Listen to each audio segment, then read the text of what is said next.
Funky dope.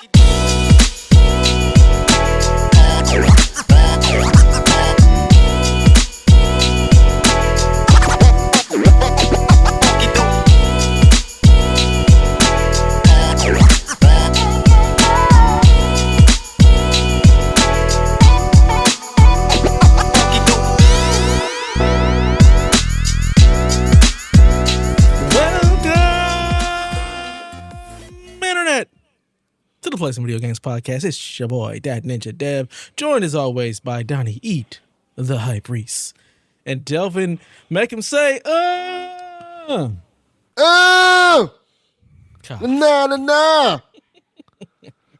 What's going on, everybody? So Delvin has named himself Master P today, so he's watched the Verzuz. Yes, he did. Ice Cream Man. We had a little bit of a pre-show beforehand talking about this Verzuz, and apparently Lil Wayne didn't show up. No, or but Turk. Master P, but Snoop did. Yes. Who else was not there to make this lopsided? Like, was it another like Locks versus whoever the hell they just washed? It kind of was, because it kind of ended up being a situation where, Cash Money's biggest stars arguably is Lil Wayne and Juvenile. Mm-hmm. Those are the ones everybody thinks about. With Lil Wayne not being there, it kind of was like, oh, okay, we got Juvenile. Whereas with Cash Money, half of No Limit's in jail, but they still had like Master P, Lil Romeo. Yeah, Lil Romeo was there. Mia X was there, still rapping in her prime. Yeah, man. Silk the Shocker was there. Like still the can't find the beat. Here. Silk was there. Yeah, could he still can't find the beat. Can't. Oh God, can't catch it. Ugh. Yeah, man. It was great. I think what I appreciated about it the most about the whole thing was the fact that I think this Verzuz made people appreciate who Master P was and is at that point, because Master P is an anomaly. Mm-hmm. He really is. He was a dude who was selling like tapes out the back of his car and became like a mogul. And people forget like how big No Limit was. They made movies. They made albums. He was a basketball player. Yep. Yeah, he played for what? Toronto and Charlotte, right? For like 4-day contracts. Yes. And that was like unheard of back then. Like, you didn't have like rappers like coming out like, oh, I'm gonna be a basketball player and getting to play in the NBA, even if it was a 4-day contract. Like, P was a mogul. He was a big mogul. You could probably make the argument he's the down south Jay-Z in many ways. Yeah. I mean, he still is. I mean, he's still active. Yeah. He ain't putting out music like that, but he's still in it. Rap Snacks. Yeah. He's a big part of that. Like, he's still making shit today that people do. And even more so, I think I saw a story on Twitter that touched me about him. He's apparently making these wheelchairs for kids that are like really dope. Like they look like fun, and like they're wheelchairs made for kids, who have issues and stuff like that, can't walk. And they're made in a way that they're fun. The kid can't hurt himself in the wheelchair, and it's fun for the kids, so it doesn't, make them feel sad they're in a wheelchair. They look really cool. And he's funding this thing. I'm like, oh, that's dope. That's nice. I'm hoping that they're also easily, either giving them out for free or that's easily funded or stuff like that. Yes, easily accessible for things, which I think it is. Like, and he's always done stuff like that, like supporting his community and stuff like that. I'm like, that's dope. I mean, that's what he's always been about. That's the whole thing. It was always about the community and giving back. Yeah. So it was a pretty fun watch. Watch people like for the first time hear like bout it, and wow. No Limit Soldiers, and we're like, oh, P had a lot of songs. P himself had a lot of hit songs. Mm-hmm. That was a different era. What did Cash Money even do? What do they have? Juvenile has a bunch of hits, and he came out here and did all his hits, and then Birdman came out there and did #1 stunner. Like, all right. And he also did What Happened to That Boy, which surprised me greatly. Like What? consider, yeah, he did that song like, ugh. Like, they don't like okay. you. That's not cool. they don't like you anymore. Why are you doing this song? But yeah, he did the song. Wow. And apparently, because it was at Complex Con, which is like a big event for like, days and stuff like that. The Clips was actually at the event. Mm-hmm. But of course, they didn't show up for that thing. Absolutely not. Yeah, but they were there. Damn. Well, thank you for recapping that because I'm definitely not going to watch it. Nah, And still need to watch it. I forgot that it even happened. They kind of messed up the format. Because you remember how Versus used to be where they were Absolutely like, not. I've never seen one. You never seen a Versus? No. I don't care about these washed up rappers. Yeah, but these are our washed up rappers. It's not like That's the okay. previous generations. I don't need to see them in verses now. Well, I can it just- used I to can be just like play the 20. tape. It used to be like 20 rounds, and they would do mostly like full songs. Yeah, they would. I They don't would know do what all. this is. They would do all their. You never heard Versus, Donnie? Really? This whole time, because this topic of yours has spanned multiple shows, I'm just imagining like Wild and Out, but with Master P and Juvenile. Oh no, Absolutely not. So You it know. started during COVID, and Yes. they would just have like somebody two either R&B stars or rappers who like had kind of like not necessarily beef, but they were compared to one another, and they would just go on live and they would just go back and forth with their hits. all their hits, and the fans would decide who was better. Why? Because it was Bragging COVID rights. and we had nothing to do.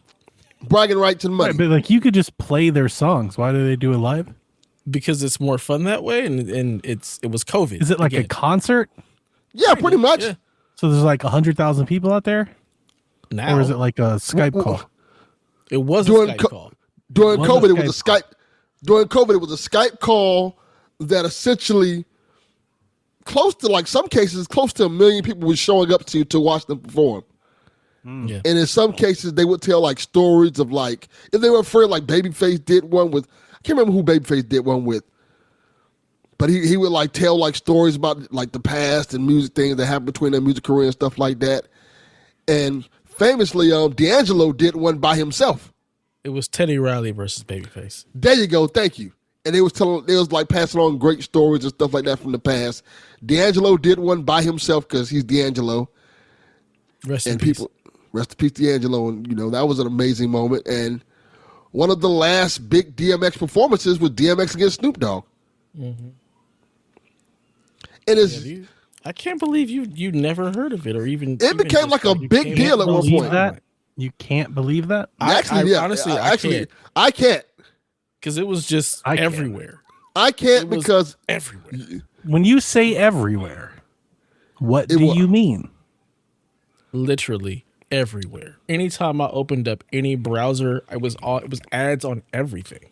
it became Yeah, so but big, that's- it ended up getting bought by That's algorithmic, though. I'm not looking that stuff up. It actually became more of a mainstream thing too. Mm-hmm. It ended up getting bought by who was it? One of them big companies ended up buying the rights to it because it was originally started by Swiss Beats and Timberland, and then they ended up selling the rights to it to another big company. Let's see. Kind of like the boxing thing. So I guess Triller bought it, and then Yeah, Swiss Triller. Beats and Timberland bought it from them. They bought it. They bought it back from them. They bought it. Yeah, it says it looks like they reacquired it from Triller, and they partnered with Elon Musk for exclusive distribution rights on Twitter at some point. Yeah. This is like I said. This was a big thing at one point. Yeah, it was huge. Like, I mean, it was in everything. Like the Hollywood Reporter, Variety, like anywhere you looked, like they were talking about this pretty much everywhere. So I'm shocked that you had never heard of it. That you And it was somehow like it was pretty. completely escaped it. Yeah, it was pretty good for the most part.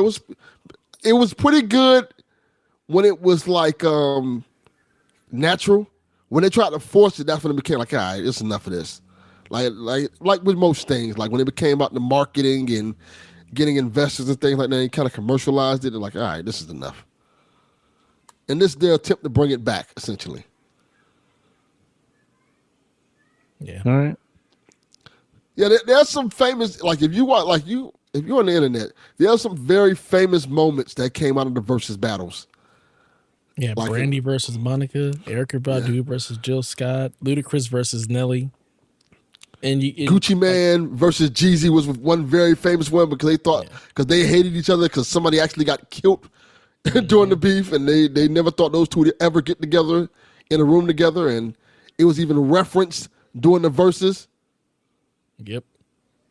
And you also, like, especially during the COVID era, you could see who had good tech and who didn't know how to work tech at all. Yes, which was Dan's favorite part of it because you could see which one of these artists was really like old ass men. It was a fun time. Well, All right. cool. I Johnny have has nothing no else to add. clue. Yeah, I He's mean, got like, nothing. I don't got nothing to It's say. like, I've rap? never What's seen this? it. I have no. I mean, the funny thing is, I mean, that is music that I actually do like. That is some of the few rap songs that I could talk about. Yeah, and I think you would have liked it. If you would have caught it during the early days, I think you would have liked it a lot.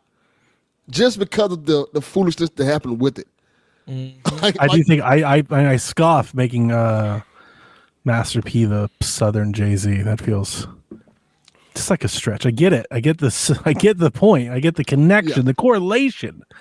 But the not lyrical ability in the terms quality. of mogul Not status. Not even quality. Not even about the rapping part. Just like I get it. industry. Yes. Yeah. Done. Yeah. And who he's brought on. Yeah, but I wouldn't be pulling in the 4-day contracts about that. Those are marketing things, man. He did the same thing with wrestling and AEW and anybody else that would like give him an opportunity. Well, Jay-Z kind of did the same thing. He did have those ugly ass shoes, among other things. God, them Reeboks were terrible. The S. Jay-Z did- Carters. Yeah, he had a couple of those things like that. But In yeah, no, Jay-Z's prime. The worst. I like that trashy boom pap, as my kids would say. God, I hate that name. I hate it so much. It sounds so stupid. I do too. And Well, I get then it. He's like, yeah, you like the rap music, boom, boom, pap. I'm like, like you're right, but why are we calling it that? Well, you'd probably like that new Mobb Deep album that just came out, I want to say like 2 weeks ago. Yeah. That's really good. You have to send it to me. I don't keep up with, like, I don't listen to new music. I'll send it to you. It's really good. Like I've definitely, I think it, I don't know, I used to tease my dad about this. I used to always add like this theory. At some point you just stop, like you freeze in time. And I like music. I've been that way for probably about a decade. Like, I don't listen to the radio. I don't shuffle. I don't listen to What's that? playlists or anything. I specifically just spin my own library. And trust me, I don't get to listen to it as much as I want to. And let alone, I'm not seeking new applications. The funny thing about it is, this might be like one of the best years for like older people who like rap, because all of your favorite artists are coming back out with albums, and they're actually really good. Like Wu-Tang Clan, Ghostface, I do like Raekwon. Back made me a list of new stuff to Snoop. listen to. I just didn't listen to it and probably won't. And you can send me that and I probably won't listen to it either. Like, I don't know. Like I need to, I don't know. Like I honestly, I do feel I don't like music doesn't penetrate whatever it is I'm doing these days unless it's TikTok. Like I don't find music, like new music. I don't listen to the radio.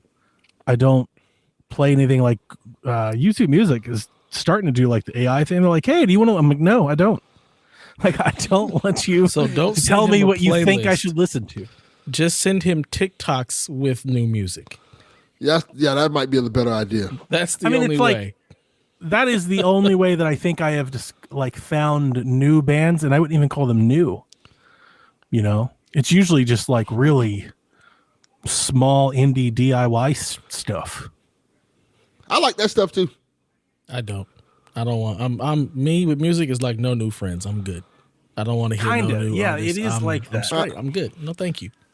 I like artists that sound like the artists from my day. Like 80s, 90s artists. Like, and there's a lot of artists doing that kind of style now again. I'm like, okay, I dig this. And my son points them out to me like, hey, you should check this out because you probably like this. I like the artists of my day that still sound like of my day. I don't need I new also like them artists too. that sound like my day. I'm good. I've been listening to a band called they're called like the Main Squeeze, the Big Squeeze, something like that. You guys know them?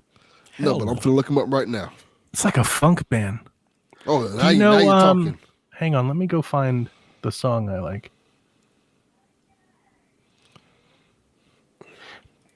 The Main Squeeze? Yep, Yeah, the I Main guess it's Squeeze. Main Squeeze. You have it in front of you right now, Delvin? Yes, I have their group in front of me. Man in the Mirror, I'll Take Another, Dr. Funk, Have a Cigar. Yeah, they got it. You looked that up, but couldn't look up the Verzuz stuff that fast. Good Lord. Yeah, that's Yeah, easy. listen to Have a Cigar. Pink Floyd Okay. song. To like the first, like Oh. from like 30 seconds to like a minute. Oh, they redid While My Heart Gently Weeps. Okay. Mm-hmm. Reminds me a lot of like when T-Pain was covering like funk and rock songs. I like T-Pain. It's kind of like that same vibe. Now that's an artist who I still listen to anything he puts. Yeah, I out. know. That's why I said it, because I was like, I bet I could probably pitch this in a way that would make Dev care, but No, probably still it's not. not T-Pain, so no, I'm good. And I only found them through TikTok. Apparently they've been around for like 10 years. I've never found Yeah, them. that's what I was looking at. So, but yeah, like, I don't know. Like, I'm just not really doing new music anymore. TikTok has its hooks deep in Donnie. I don't even know about all that. It's not like there's hundreds of them. It's like 2. Just that you pay that much attention to TikTok. That's what I'm saying. Like it's your go-to. Sort of. I mean, Yeah, it's not Xbox my is go. right. Apparently, It's not my go-to. Definitely not. I mean, I use it. Honestly, my TikTok usage has really gone down of late. Yeah. But Has your Xbox usage going up? yeah, No. They are that's the what Xbox competition. wants. no, That's the YouTube is competition. like my main thing. And then probably TikTok. Probably. But even then, TikTok is probably like neck and neck with like either, stuff. I don't even know. We'll talk about it later. We talk about Xbox, I guess. I'll save it for that. Okay, Yeah. Delvin, are you playing video games? It's blank here. What the fuck are you doing? I haven't been doing much of anything, man. It's been a rough couple weeks now, man. But I'm doing good. I'm doing all right, man. It's been, funerals, breakups, everything. Breakups. Y'all didn't, apparently y'all didn't listen to Cadillac this past Because you don't tell There was anybody a when the fuck Cadillac? it's happening. Cadillac happened? I open Yeah. up YouTube and they're an hour and a half into a show he told nobody about. Well, I didn't know it was And then happening. they go, until why does anyone listen to our show? Chaffee's like, oh, I wish people listen. Maybe if you told them when and where to listen, maybe Yeah. they'd listen. Well, maybe. That Had seems no like an idea. error. A That y'all still even strange, recorded. random Monday every 3 months. Yeah, well, Like- maybe. That's. I found out when you found out. I found out when the No mic damn- turned on. Makes no damn sense. like, hey, we're recording today. I'm like, all right, I guess we're recording today. I haven't Wow. listened to it because I haven't had time. Well, the beginning of the episode is wild. It always is. I love You know what? listening to it. Matter of fact, don't listen to it. 'Cause I might have said some things that's going to definitely get me in trouble. Uh-oh. Never mind. In trouble here?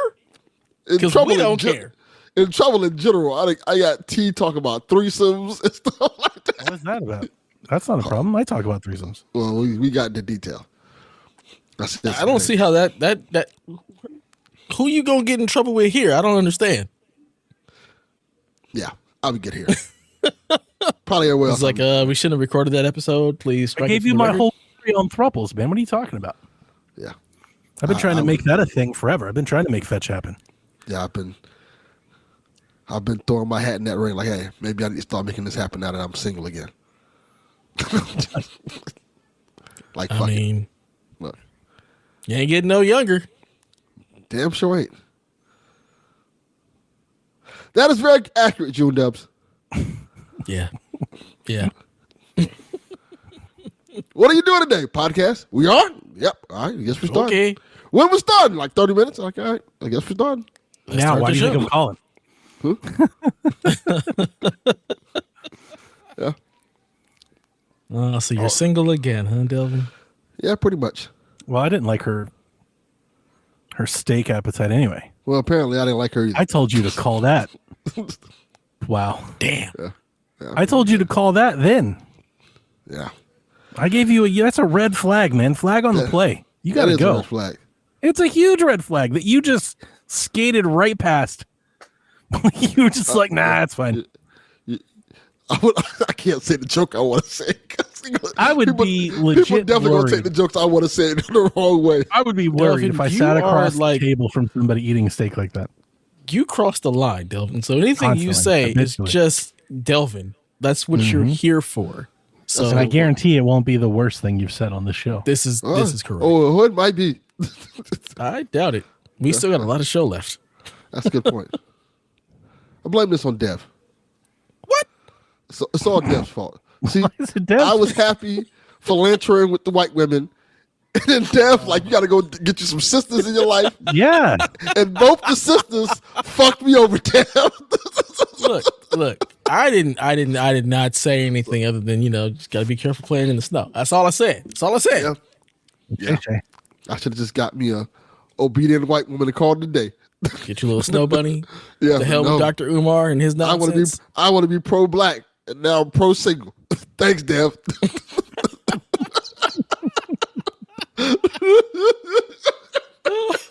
I love that it's my fault. You just weren't strong enough, though. Yeah, that's what it is. Damn. Oh well. Behind every black man, there should be an obedient white woman. Oh my god. Look. Okay. I hope no women listen to this show. Again, if they listen to this show, nothing you say surprises anyone. See, June knows Par is like, for hey, the course. you should might be the way to go. Huh? You know what? Hey. There's a whole lot of overlap between the black and Asian communities. All right, Wu-Tang. There's a reason. All right. Yeah. What am I Take doing? your kids. I'm playing Ghost of Yotei. Y'all already understand. Y'all know there's a correlation there. All right. Yeah. Blasian. Dev's living out his Asian fantasies as we speak. Cultural you know what? appropriation. That's what he's Yeah. referring to. I agree. Yes. That's what it is. You know what? You see White how they people- dress? I'm just saying. Yeah. I mean, I get it. It is cool. It is kind of offensive I mean, that if we you're just going to appropriate something, take Asian culture and white people take our culture. We're like, hey, you can't do that. We want to be ninjas. We should. We just we like wearing dragons on our shirts and shit. Watching anime. you listen to the English dub? What a poser. For real. Nonsense. English? Do better, son. Goku is black. Let's just. Yeah, see, just stealing all their culture. It goes both ways. It goes both ways. To be fair, I've seen some of you K-pop motherfuckers. Y'all think y'all slick. That fake ass rap. Yep. I'm listening to the word like, what that mean? Hold on, what's going on here? That sounds a little bit too close to the N-word. Hold on now. They be having dreads and perms, Yeah. wearing dunks. Yeah. They are definitely, like, again, it's a cultural appropriation that is appreciated on both ends. We just share, all right? Yeah. Just sharing ideas and trading off ideas and bonds. You just got to bring something to the table. It's like Thanksgiving dinner. What are you appropriating? Yep. Here, We're black claiming culture. Piccolo, as June just said. Piccolo is a black man, all right? Yeah. This just sure. There's no ends about it. Like, he is a black man. He's also raising someone else's son. Yeah. It all works out. It all works out. I agree. Celebrate our differences. I know exactly what song you're singing, and we definitely can't say that on this show. Not even a little bit. I will pull the mics. I'm like, nope, we're not doing that. Lord have mercy. If Delvin's pulling the mic, you know it's bad. Somebody said that to me, I want to say like about 6 months ago now, and I laughed so hard I said I cannot send this to anybody else ever again. We got to burn this tape. You can't know that Like I've the gold seen coin this. tapes. Burn. Yeah. Doesn't exist. Not real. Yeah. So Delvin's had a wild up and down kind of ride this last, couple of weeks. Have you played any video games? Have you turned on a console or an arcade cabinet? Not really, because I went to the funeral this week of my uncle, and my mom came in town, and she was like, "Hey, son, I need some place to stay because I'm with your auntie, so I need you to rent me a hotel room." What? And, yeah. So she want this fancy hotel room. This is just like the podcast, just showing up. I need a hotel. Up. That's pretty much what she did. Like, hey, I need a hotel. Her family does that to her. And I don't know. Like, she's had uncles and aunts. Everybody's hitting her up for money and stuff. Her mom was like, "What the fuck is going on over there? Tell them no." Yeah, that's kind of what happened. She does. She doesn't. Yeah, I want to go to a hotel because she couldn't stay here because it's a full house. And that's wild. Yeah, because people. I can imagine some family member coming here. I need a hotel. I can't imagine book. Just showing up like, hey. Maps.Google. Do you got Priceline? Yeah. I think you need to give William Shatner a call. I don't really calling me over here. Like, I don't call the negotiator. I can't help you here. Yeah. And then she found this picture of me when I was a kid looking like a whole white man. The white baby. Because apparently I was very... You need to share that with everyone. We all need to see this. Wow. As much as you call me white, I need to see this. Yeah, you won't bring us anything gold coin, but you single-handedly, willingly submitted this into exhibit. It happened. I can't. It was a mistake on your part, Delvin. You should not have done that. I need this. Right, we're about to find out. Delvin, man, like what happened? I had like beautiful light skin, looking like Drake. White baby is that? Looking like Drake. And it's like they just kept me out in the sun. Like, no, you got to get blacker. This is unacceptable. Yeah.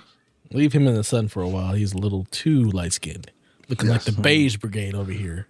Yeah. I just darkened up. Wow. How's your week been, Donnie? He's like, moving on. Like on 4 attempts to talk to them about video games, it just all devolved into racism at every turn. Goddamn right. That's how my week's been. Here. That's how my week's been. Racism is sadness. Let's go, baby. It's a new ballad. That's America. It's a new hit. Yeah. I'm not doing anything. This is going to be a great show. I'm not doing anything I haven't already talked about. What am I going to do? Tell you that I like Pokemon again? I like Pokemon. It's a great game. You know? I don't know. This Scottie Pippen game you want to purchase. I don't think it was last week, right? I played Outlaws and like it. Yeah. I bought it last week. Okay. All right. Well, then see, I got nothing else to say. I don't think you talked about it on the podcast. We didn't talk about it on the show. We talked about it on the show. It was just in the Discord. Discord. Think so. I didn't remember. But yeah, we didn't talk about it on the show. I bought it. I liked it so much I bought it. I'm going to play that game. I don't know when. Don't have time at the moment, but I'm going to play that game. I like that game. It's good. Pokemon's really good. Runs Look, really me well. and Delvin told you it was a fun game. Like, it was good. It is good. It's better than I thought, for sure. Yeah. It's like having an Uncharted game on Switch. It's pretty neat. This is what I said. Yeah. It's like Uncharted. Yeah. It's very much so. Uncharted in Star Wars. I mean, it's pretty fun. I needed the Switch 2-piece, and I needed the Switch 2-piece to be impressive. Like, that's what got me over the line. I needed all of the things to happen, and then I was like, all right. I also needed a deal. I got a good deal on it. Thank you, GameStop's buy 2, get 1 free deal. It's a good deal. Deals with Donnie. I got 3 Switch games for $80. You know what I hate about that? Because I did the same thing this week, and I was like, let me just get a couple of Christmas gifts already early. Smart. And they'll show you the game. Mm-hmm. Let you add the cart. And then it says, exactly. So why the fuck you showing me the game? I can't buy it. Their website's real bad. I like that. Yeah, I hate it. GameStop I had it in my cart, and it told me. I mean, yeah, that's true. Like the store, I don't hate, but the website is really bad, and it has always been bad. It's bad. Like it's just terrible. And I feel like their business might be in a different place if at some point 20 years ago, instead of continuing to kick down the road, they decided, no, we're going to redo our inventory management system and our website, and it's going to be modern and compete with the best. I actually think their business might be a little bit different today if they'd done that. But they're using the same back-end system that they used when we worked there. I've seen it. Like, it's the same system as of like a year ago. It was the same damn thing. They slap a CSS style sheet on it, right? It's like got new logos and stuff, but it's the same system and built on the same infrastructure, and they just kind of keep kicking the can down the road. I think they're just waiting to die. So what you're saying is they are the Southwest Airlines. Correct. Yes. Of retail. That is correct. And it sucks because their stores are good. Like, it's a good business model, I think. At least it was before, video games went to shit. But no, I don't think I have anything else to really. Oh, I played 2K today on Switch. Switch 2 How'd you was like the other game that I bought. Did the shorts move? 2K on Switch is great. Did the shorts move though? Because that's a I don't know. prerequisite. That would be like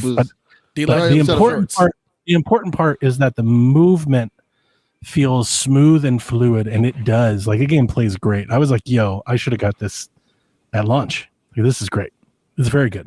I'm liking it a lot. 2K is good. Yep. Nice. So, but yeah, video game wise, I'm not really doing a whole lot. My wife had her birthday this week. We've been busy. I've been busy with other Happy things. birthday, Melissa.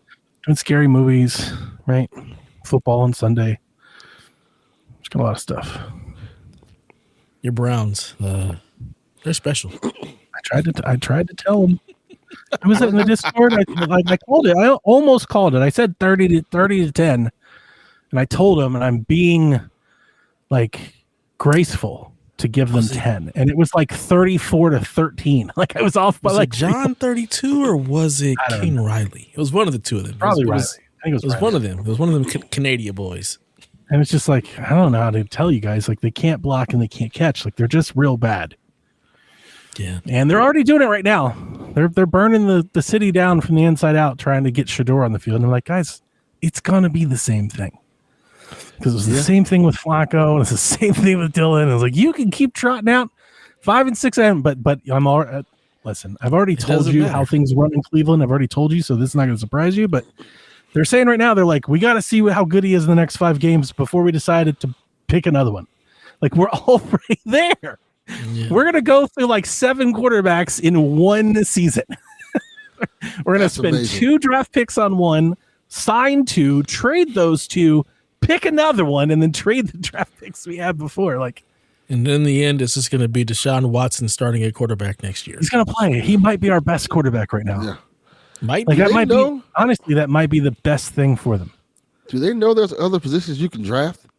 No, they do not. Have you seen the graveyard? They took 2 quarterbacks and 2 running backs, and they're like, they're literally throwing their hands up. They're like, what do you want us to do? The wide receivers suck. I was like, I don't know. Draft one. Yeah. Quit taking 8 quarterbacks. That's what drafts are for. When we don't have players that work, we draft more. The Browns are just what a fun, like, trash reality TV show. They're just what a train wreck. It's like it's hard to watch them. Like, somehow they up the ante like every week. Like, it just gets worse.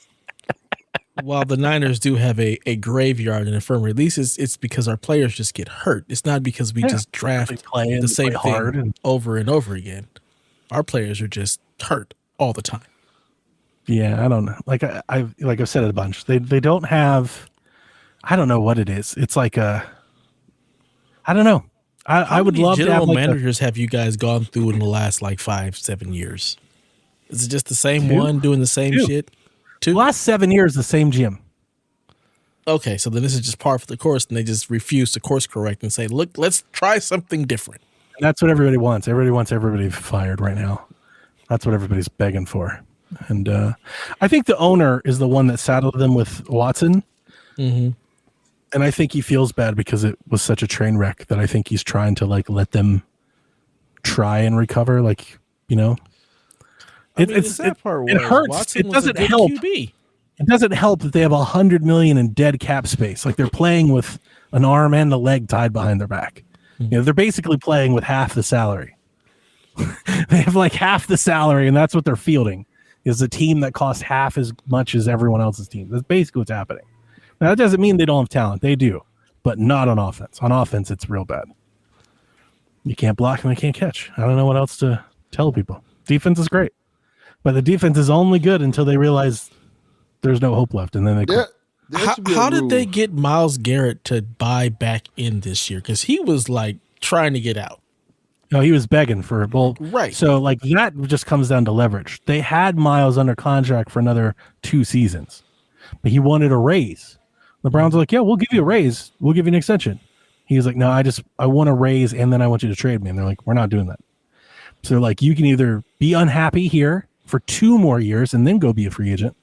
This is prime. I think he just turned 30. Mm-hmm. And it's like, or you can let us give you a giant bag of money. Because I think he's the highest paid player in the league. Like, he's up there. So he like, said, just give me the giant bag of money. And yeah, he took the bag. I don't feel bad for him. I feel bad that I don't feel bad for him either. He took a bag of money. I don't feel bad for him, but yeah, he's getting paid. I don't feel bad. I feel bad for the fans. Why'd you buy back in? You were so mad. Yeah, the people to be sad for are the fans, but they're part of the problem. I can't be sad for the fans because y'all keep coming back. I have no empathy for anybody who keeps coming back to the abusive relationship that is like the getting Cleveland hurt. Browns. I don't think it's a masochist thing. I think You're like, hit me harder. Hurt me, Please. daddy.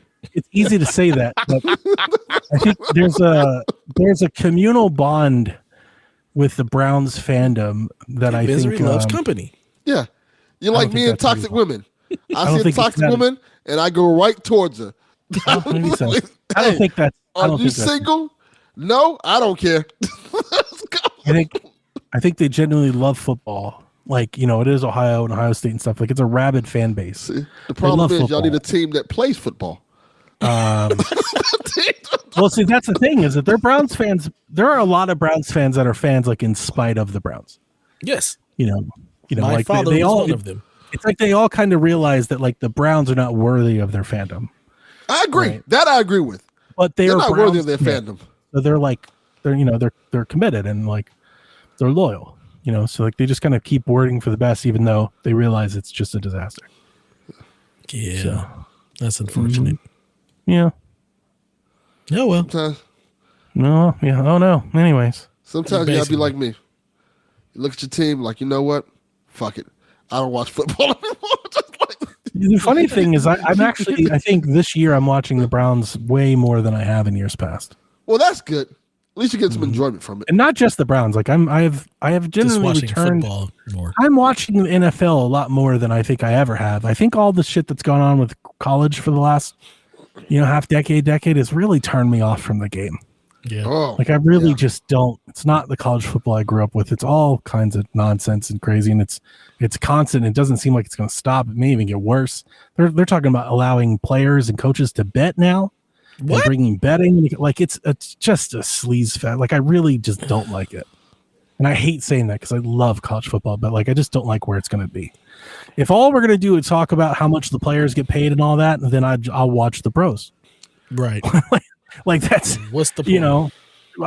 let's watch. At least they have a salary cap and it's fair, and everyone plays by the same rules. It's not that way in college. In college, Brian Kelly just Pay to got win. fired. He did. And that's crazy. And They paid him $50 million to go away. that's what's crazy to me. It's like the fact that you can afford to pay him to go away and still afford to pay another coach to take over. Like, how do you have that much money? That's college football. That's how the revenue is, and that's why everything's out of whack and nonsensical. pay me to go away. Yeah. I mean, they do that all the time. Did it happen to the Penn State coach too? Yep.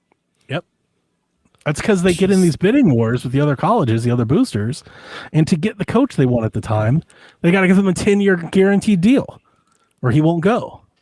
They need to stop doing that, right? 10 years. I wish somebody would pay me $54 million to just go away. Pay me $54,000 to go away. Maybe $54 to go away. Yeah. I'm an expert at going away. It's my Jesus. favorite thing to do, is to go away. All these college coaches getting the Mike Brown deal. Go away. We'll keep paying you. Go coach somewhere. Yeah, else. Mike Brown's just getting checks. That dude's got like 9 checks first of the month, man. He's just half the league's paying him. I respect it. My man's a bag getter. Basically. Goes to a team, fucks it up. He's and like, definitely not a bucket getter. Huh? This fucking teams suck. Hey. He gets the job done. Does he? He's never got the job done. I don't That's know never that he happened. gets the job done. See, you're thinking about the wrong job. You're thinking about a winning team. This is correct. He's thinking about getting another bag. Oh, well, then. How could I fuck this up just enough so they can stay out the I still like Mike Brown, and I do. I think he's a good basketball coach, but like his teams are pretty evident. Like he teaches a lot of defense, terrible on offense, and his defensive philosophy never covers the corner three. It's been like the Achilles heel to every one of his teams as long as I've ever watched. He has a winning record in most places. He just doesn't do anything in the playoffs.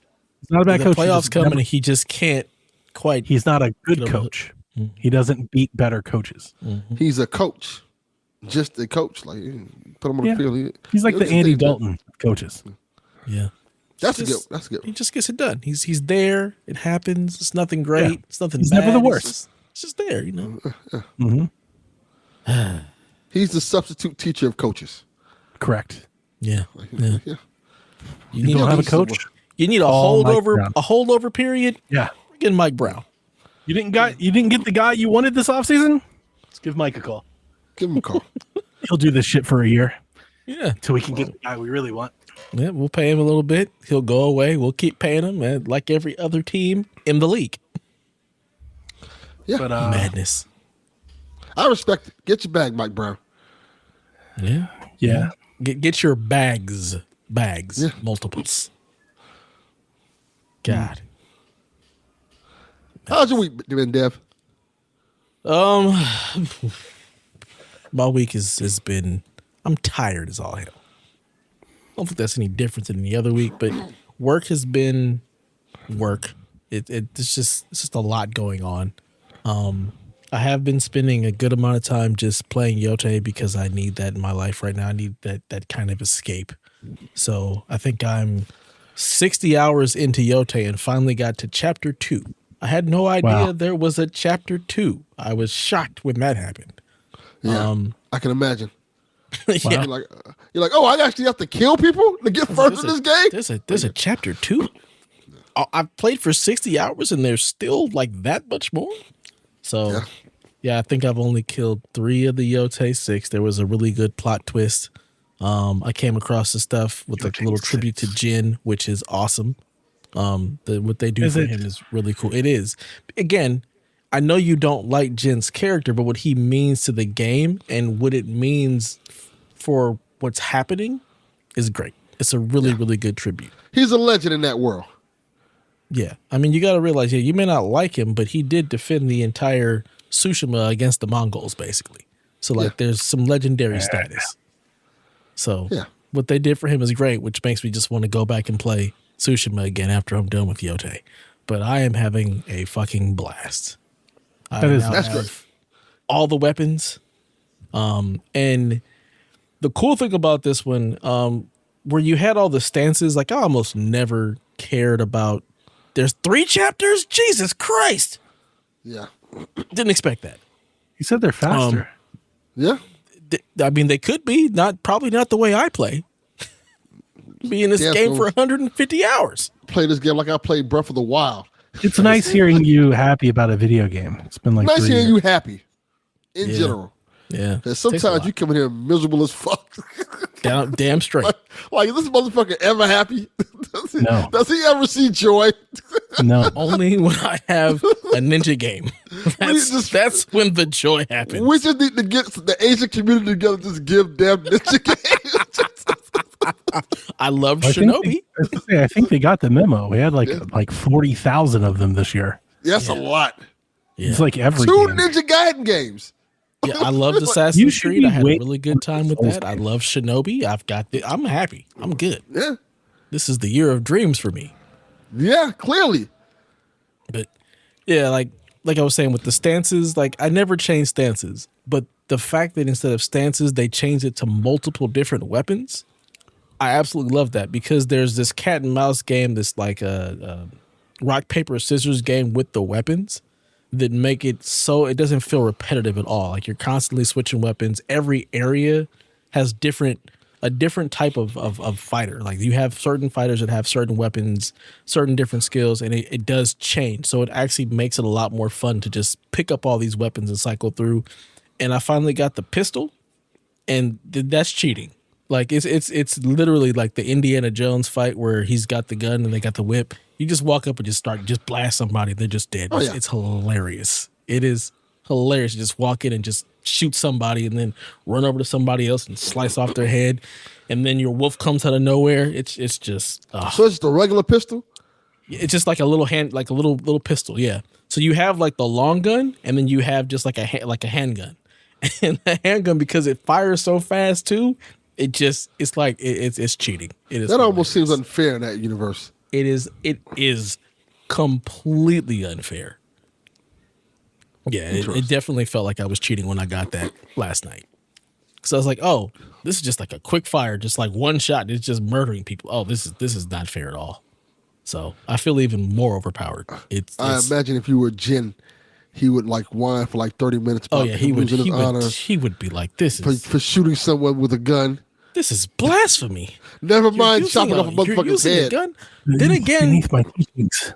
then again, after he becomes the shinobi, he might not care. He might be like, you know what, fuck it, I'm down. Let's go. Because that's really what happens. He just becomes the ninja. He's like, well, this honor stuff is for the birds.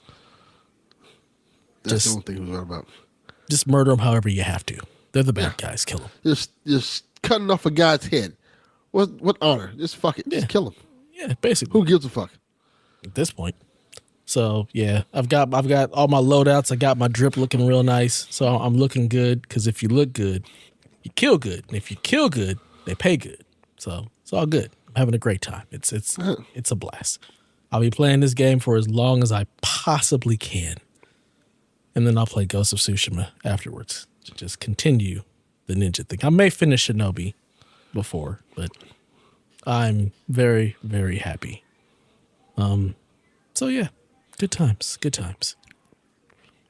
So guess we can get into all the Xbox news, because this is an Xbox show for all of you Xbox.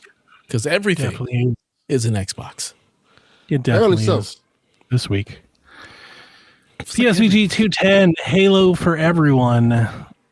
Halo Campaign Remastered was announced this past week since our last show. The new demo debuted at the Halo World Championship. Microsoft revealed Halo Campaign Evolved, described as a faithful yet modernized remake of Halo Combat Evolved, campaign only, coming to PC, Xbox, and of course, the PlayStation 5 next year. No. Xbox claims it's rebuilt from the ground up on UE5 and will include high-definition visuals, refined controls, 2-player split-screen co-op on console, 4-player online co-op online, and it will have 3 new missions and an expanded arsenal of weapons. So they're even adding to the original game. Halo's community manager, Brian Gerard, appeared on the announcement stream wearing a PlayStation shirt.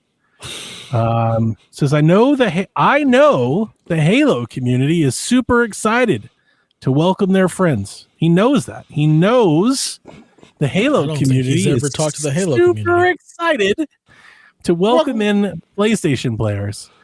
No, they're not. They're like, fuck the niggas. Has he talked to these people? What Halo community has he talked to? I've seen it. It's just going to mean more Halo for everyone. Does it? Which is kind of a tagline right now that they're running with. And he said, this really is a new era. Importantly, Halo is on PlayStation going forward, starting with Halo Campaign Evolved.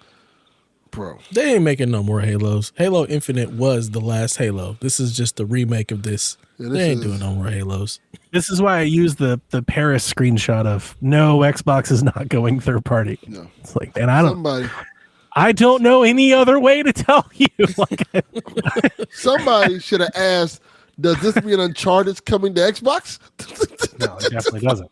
Well, yes, because it'll be on Steam. And if it's on Steam, it's on Xbox.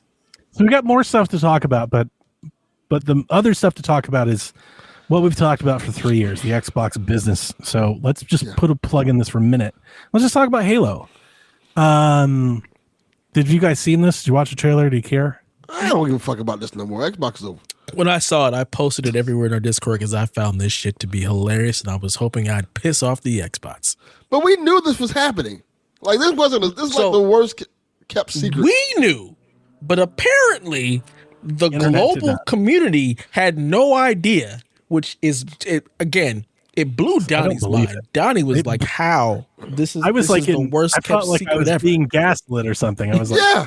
surely, Like- because like on Blue Sky, some of the VGC is it Andy? I don't remember his name. The guy that writes for VGC. He had like this big long tweet. I retweeted it. You can go find it if you want. Like I quote tweeted him. He's just like didn't tweet it.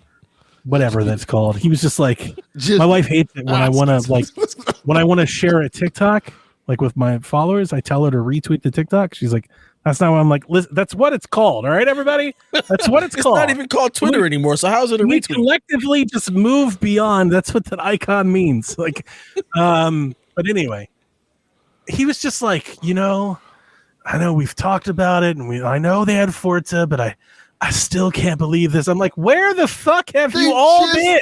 had Gears this year. Right, a couple So- months ago.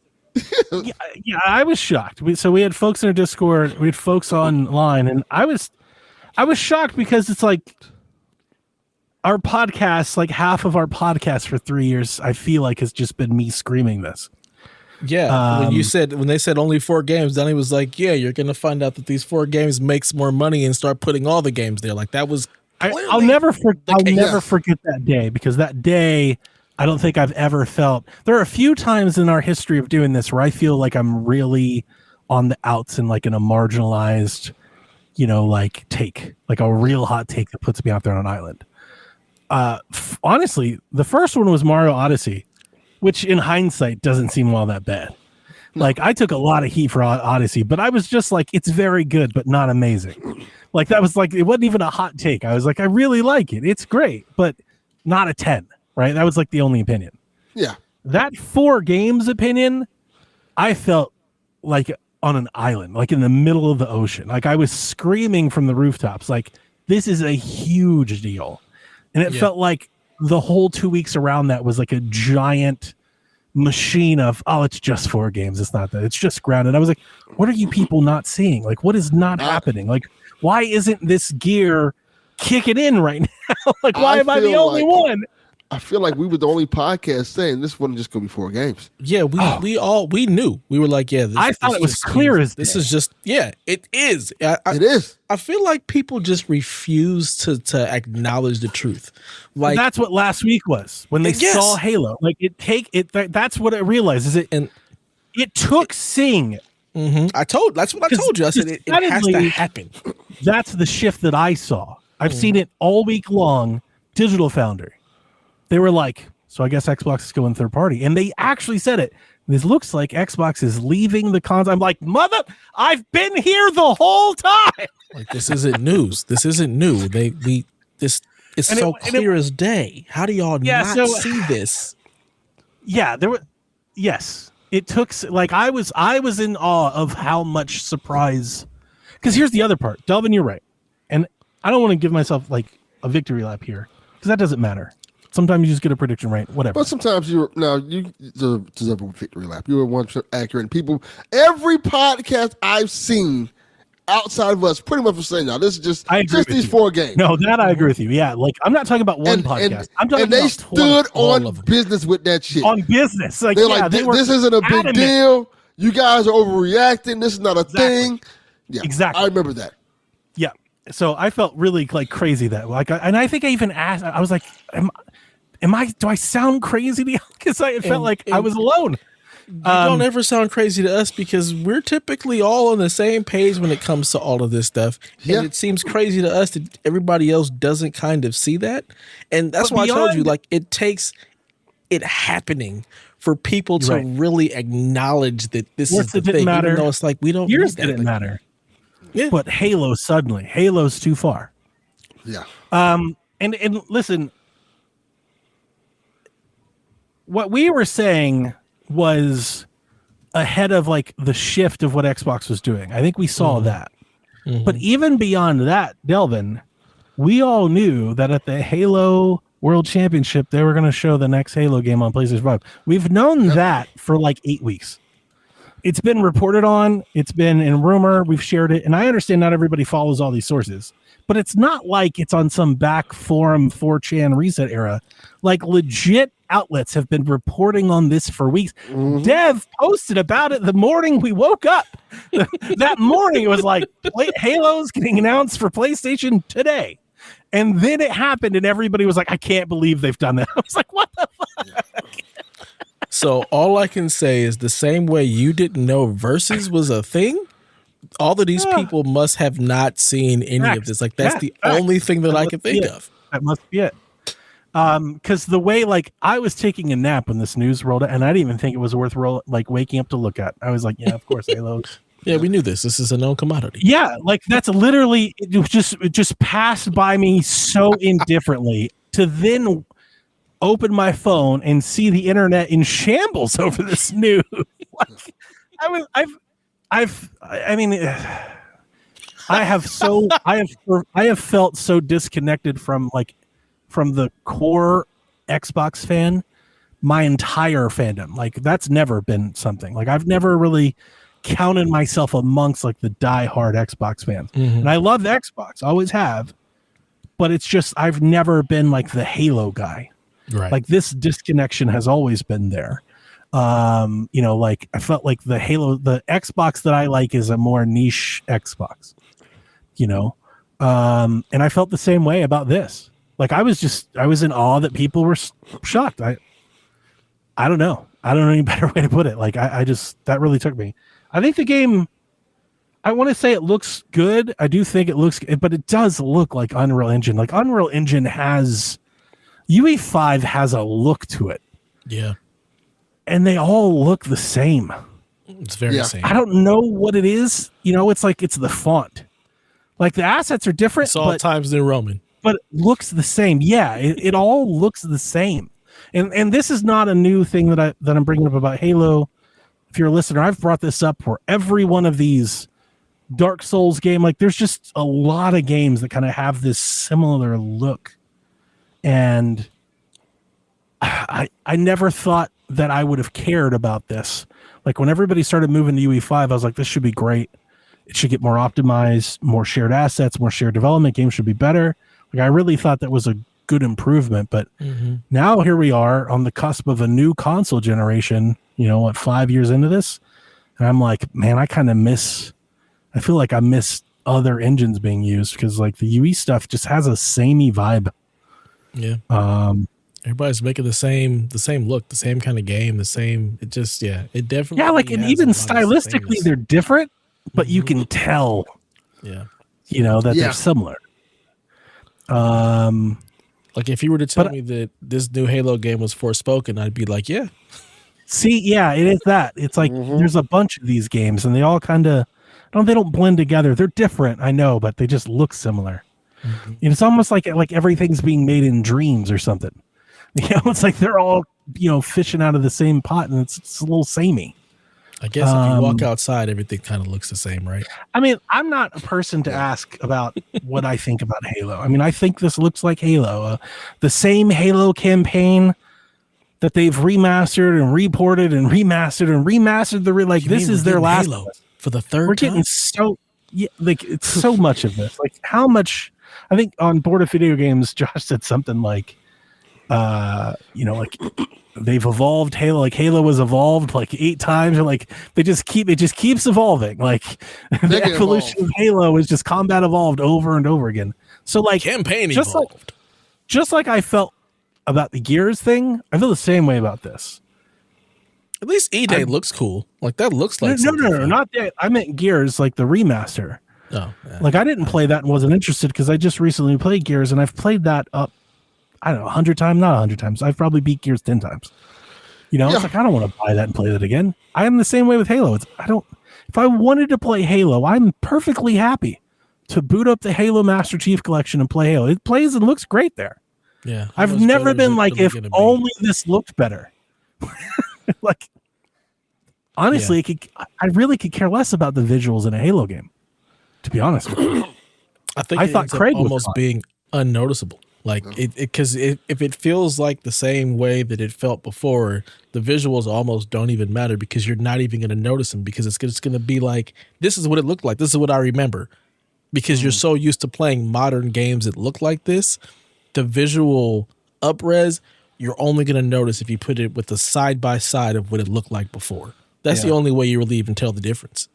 Because it's still Halo. It still looks and moves like an old game. I guess they've also added a sprint. The movement, I actually thought, now obviously I wasn't playing it, so I can't say what it feels, but like in watching the trailer, I was like, that feels a little stiff for a Halo game. Like the way it looked like it was moving, I didn't get the vibe that it looked like it felt like Halo. And I was wondering, from hands-on. But again, I'm not the Halo guy, so I don't know if my opinion in that arena matters. To me, it looked like Halo, like the stiff kind of floaty movement. Like that's what it looked like to me.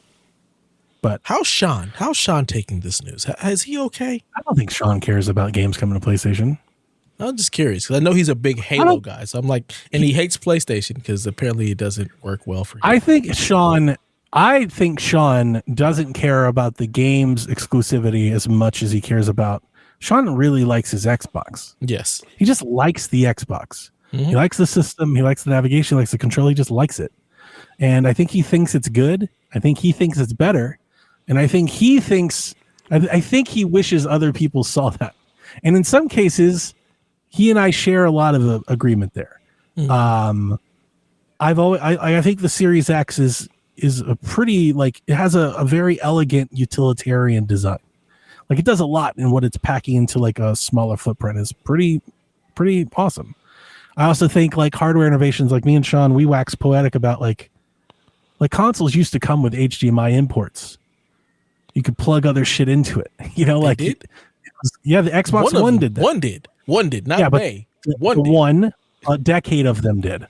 So the One did, the One S did, the One X did, right? So the Xbox came with the HDMI import, not console. It's awesome, but it's still a really awesome thing to have. It's a really cool, cheap addition that was just there that we just gave up on. The other one would be like the Xbox, again, with the One and the Kinect, like the picture-in-picture, like the snap that, the ability to snap things into different corners of the windows.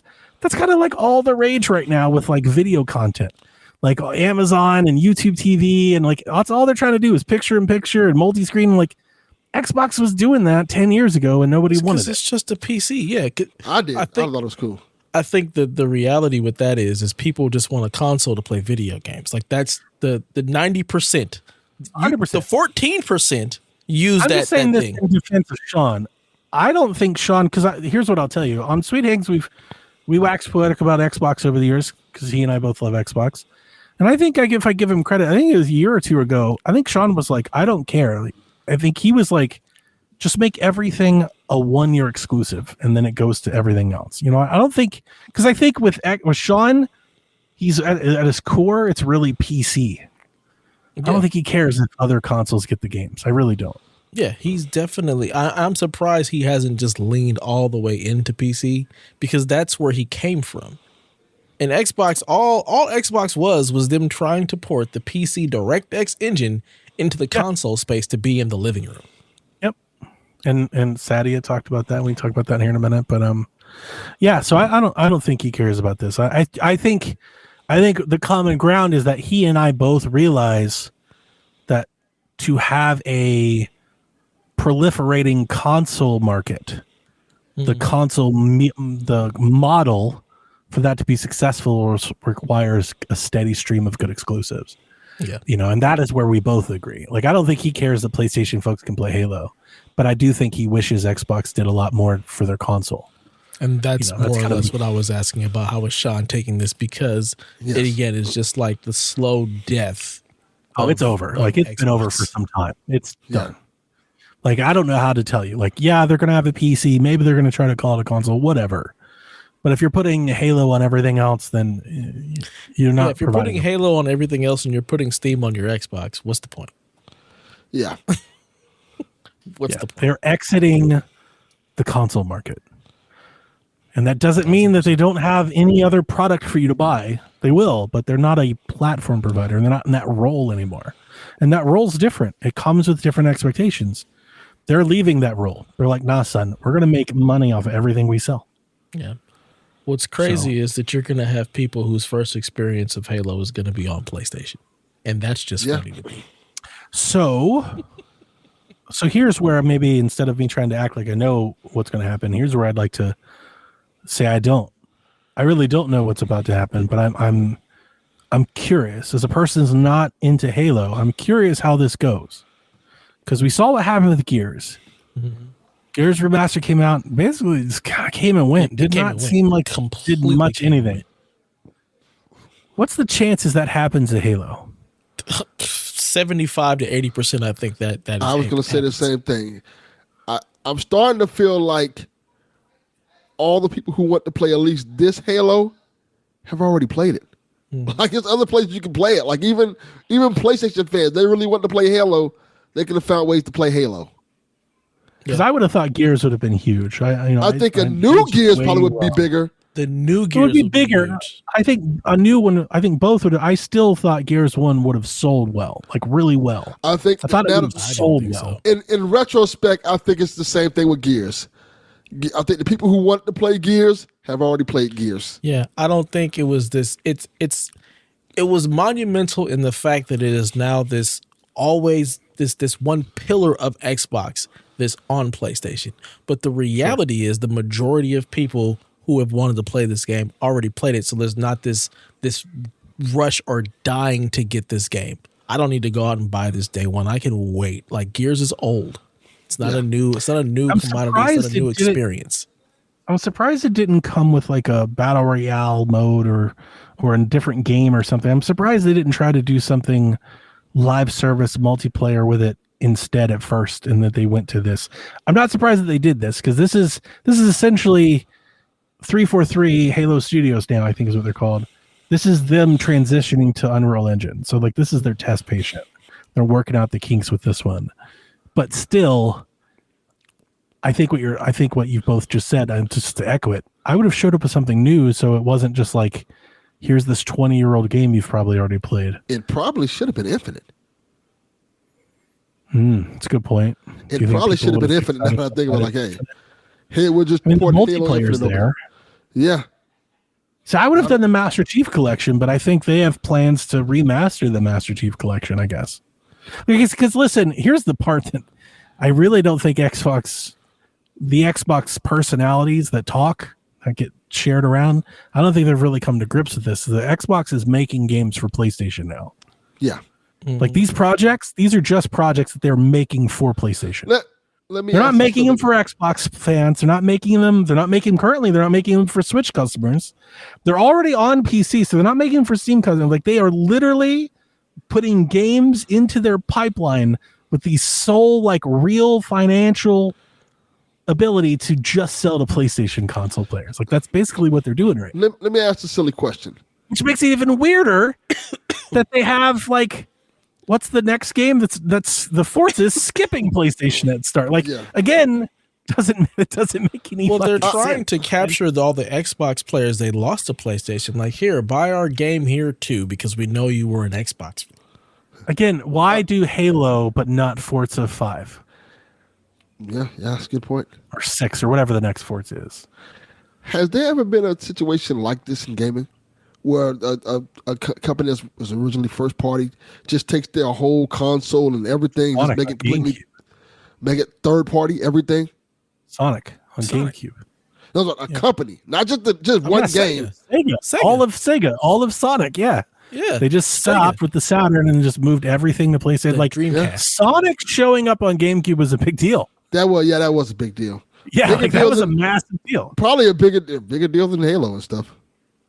Yeah, when Dreamcast died and they went third party and put their games everywhere. Like, Sonic. No, but I would say, this is the thing. Crazy. Xbox is not dead yet. They're still releasing consoles. That's the difference.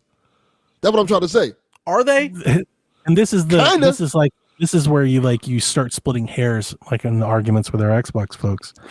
Like, yeah, they are making a console, but that doesn't mean that they are proliferating a platform and adhering to a model. That's so, like, they're making a box, but they're not intending that box to return on investment, and they're not trying to grow that base.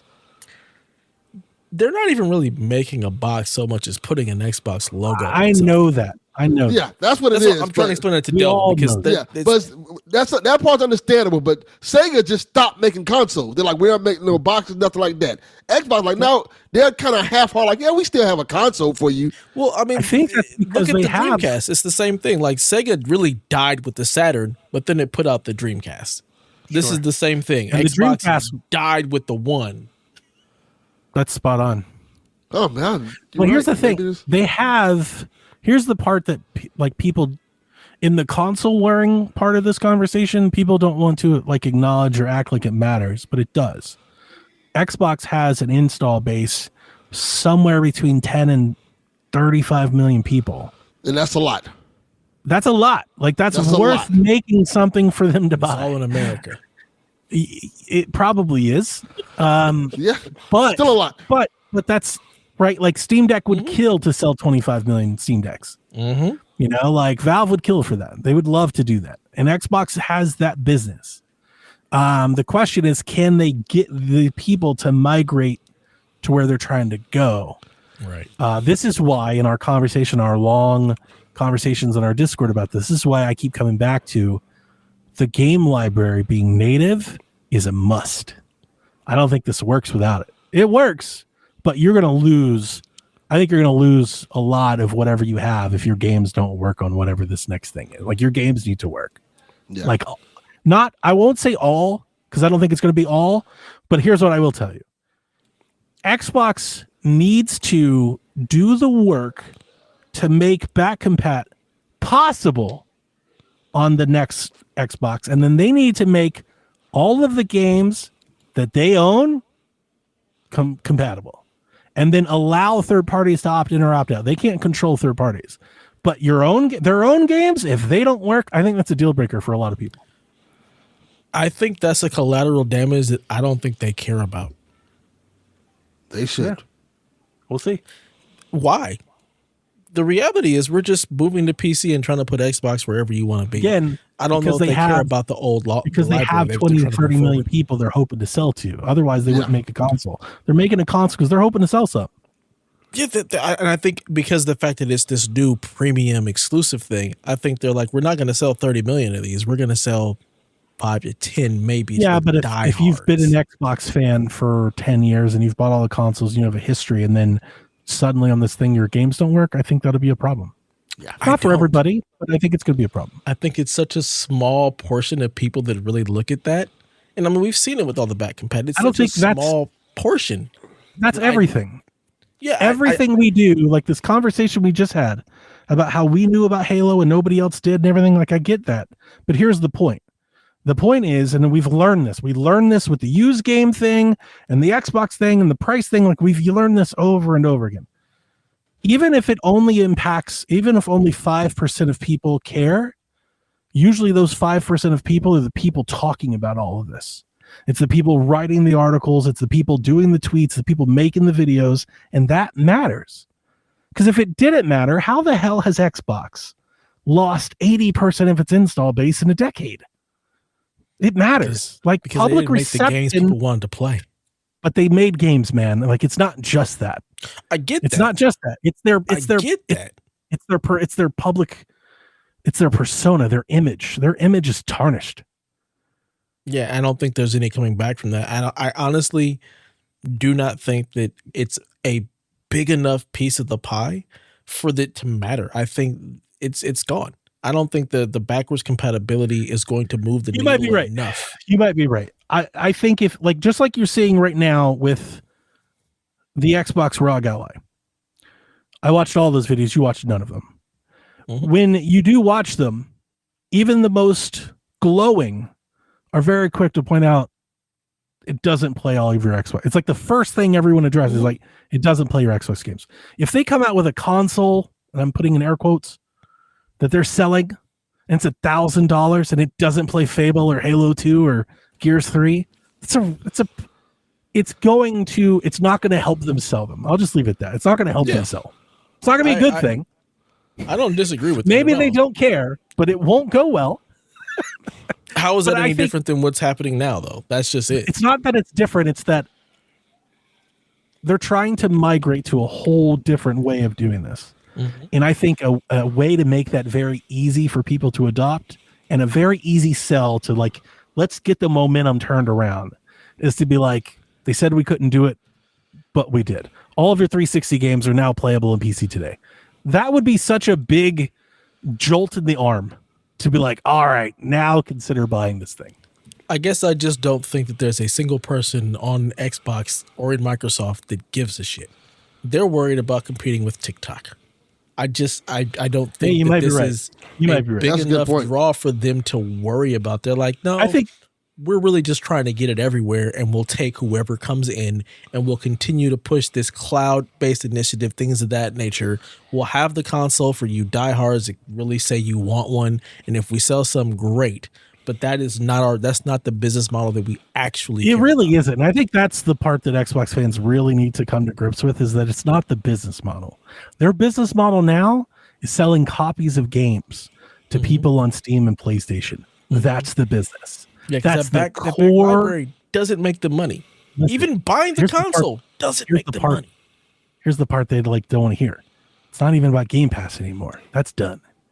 Yeah. It's about selling copies of games. Mhm. That's the business. That's the core of their business. They have other businesses outside, but their core of their business is it's Activision. Yeah. Just take the name off the front of the building. Just think of them like Activision, and everything makes sense. 1000%.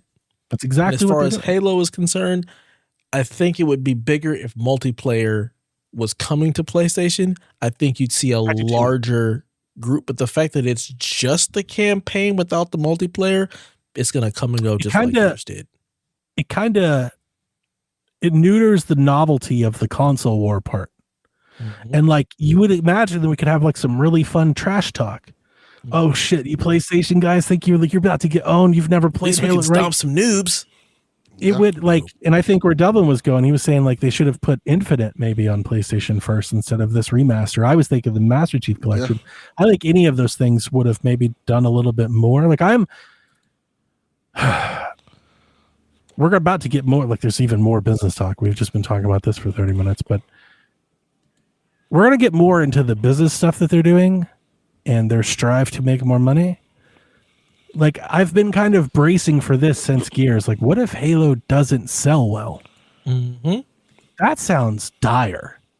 Because like the big thing right now is that Halo was great, and the only reason it didn't take off is because they didn't have a platform big enough for Halo. And if they go third party and they put Halo and Halo still doesn't do well, It has to be a new like this isn't. I'm not saying we can write that off of this game. Yeah, I know. I'm not but saying we can write that story. it's just a really old Halo, and I don't. But like, what if I this don't one think it's gonna only sell great. sells? What if it sells 2 million copies? That's not out of the realm of a possibility.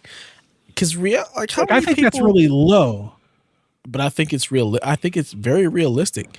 You think the game was just remastered with the Master Chief Collection, so you have a lot of people who already have this in some place.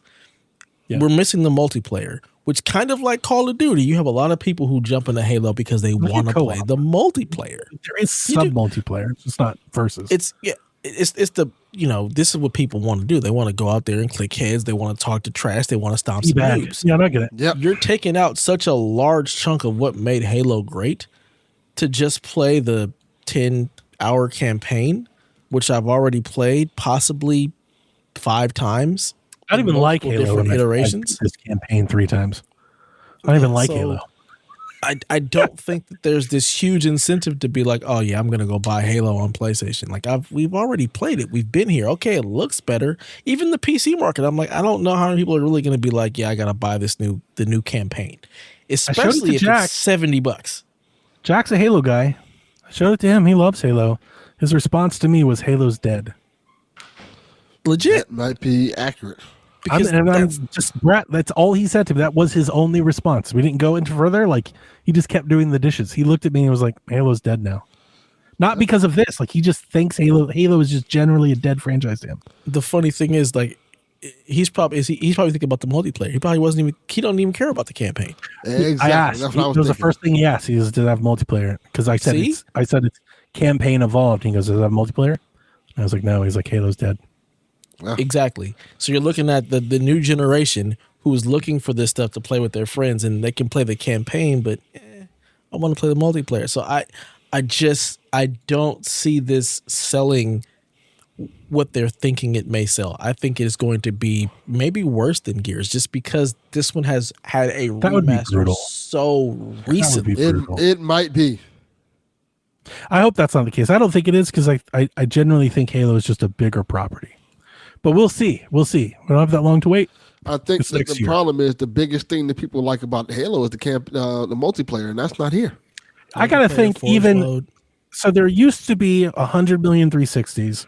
There used to be at least 60 million Xbox Ones. There's only like 25, 35 million Xbox Series. So I have to think there's 10 or 15 million previous Xbox owners that are now PlayStation owners, and perhaps they would at least want to add it to their library on their new console. They don't have it anymore, right? Like, At a discount. of course, I'm not Yes. saying they're going to sell it day one. I'm just saying I think it's going to do better than Gears, but I'm worried because I don't even like Halo, but like I want Halo to do well. Like I think Halo is an important part of video game history. You know, it's like I like video games when Halo is doing well. You know, like video games is more fun when Halo is a thing. I agree, but I think it needs to be a new Halo. It cannot be just the same rehashed Halo. I thought that they would pair this either with or use it as a platform to announce a battle royale. I keep going back to this. I keep saying that they need to do Halo battle. They need to do Halo Warzone. Like that's what they need to do. I don't know why they won't do it. I've been saying it since before Infinite. I've been saying this for like a decade, like since Fortnite exploded. I have no idea why. It's like there's this Halo purists that think that that's like beneath Halo, and it's like I don't care what y'all think because this game is not growing. It's not success. Like you can't be making a game for them because you've been doing that and it's going nowhere. I think because of the fact that does the Halo multiplayer translate to battle royale? I don't care. I don't think it does, and I don't think the people who play battle royales leave those battle royales to play a Halo version of it. I would try because that's what big multiplayer games do. Right, they all have them. And you look at the battle royales that do well; they're way more military-based shooters. They're not the type. I think of a Halo battle royale would go well. I think that's evident because there have been battle royale maps made in Forge, and they're very popular. I think Halo could do just fine in a battle royale. I think Halo battle royale will work. It's just a mode. I don't think you need to be a specific kind of mode to be good at battle royale. I've literally played battle royale golf. Like it's just a mode. I don't disagree, but I think about the development time and the upkeep of that. Is it worth the investment? Dude, then what? And so my reaction to that, and then we'll move on with the extra business. Then Halo isn't Halo then. If you're talking to yourself being like, is the investment, we're talking about Halo. It used to be one of the crown jewels of video games. Like if you can't invest in a very popular mode for your very popular IP to be very popular and successful, then what are we doing? Then Not sell wasting Halo. money. Yeah. Then sell Halo. I don't disagree with you. I'm just looking at it from like the business. Like, I'm not going to listen to that. No, the way games are going. They spent $70 billion in cash. I don't care if they can't to make more money. Then no, because Gears didn't make more money. I don't think Keeper's making them more money. I don't think Avowed's making them any more money. I don't think Hellblade made them any more money. I don't think raising Game Pass is going to make them any more money. I don't think their consoles are making them any more money. So we can't sit there and go, it's about making more money because none of this shit's making them any more money. Guess what might? That's part of the problem. Guess what might? A free-to-play battle royale centered around Halo. That might make them more money. I don't think it would. I don't think you're going to bring enough people over from the other games to make it a thing that has enough of a player base. That might be true. That might be true, but to never try, I feel like is a failure. I think that's where we're at in gaming. Like, I literally think that's where we're at in gaming. It's there's so much risk adverseness to try and put things out there because it closes studios. Microsoft has enough money to do it. Warzone, then I don't know. I don't know what else to say. It's just like it feels like they are running away from what the market demands, and then complaining that Halo's not doing well enough. Well, you're not doing the thing that everybody else is doing. That's Microsoft. That's where they're at. I think they need to just make a Infinite failed because it just wasn't a good. Well, then beyond a new game, then just take the Master Chief Collection and make it free to play and put it on everything.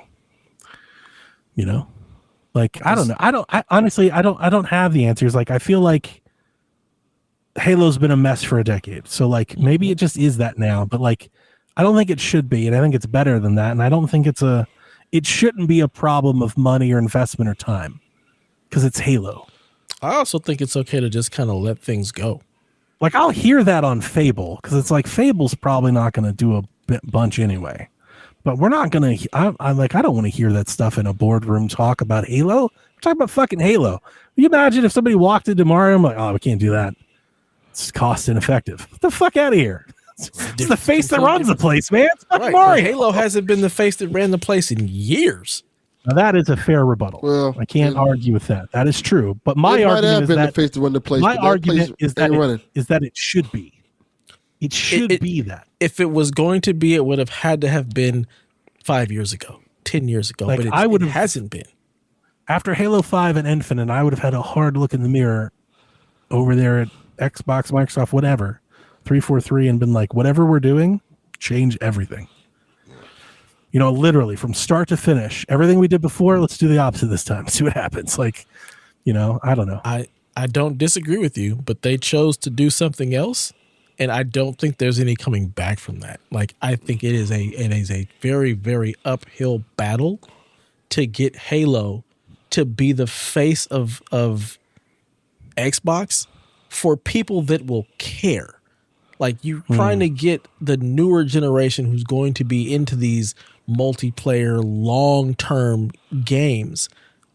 Us, the 14%, like, we'll buy it and we'll dip out, but we're not going to be that continual revenue stream that they're looking for, that they want to have that groundswell. And I think that's part of the problem. Like, it just is but they not never enticing. Tried it, I don't disagree. They haven't tried it, but I don't think it's going to matter, even if they do. I think Infinite failed so hard. That might be true, but it's just like it's like the Phil Spencer quote. If we just make good games, it's like, let's try it though.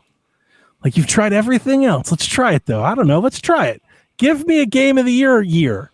Phil Spencer, give me 5 excellent top flight games in a year, and let's see if it sells. Like, let's try it. How about we try it first? You know, they keep talking absolutes. It's like, I don't know.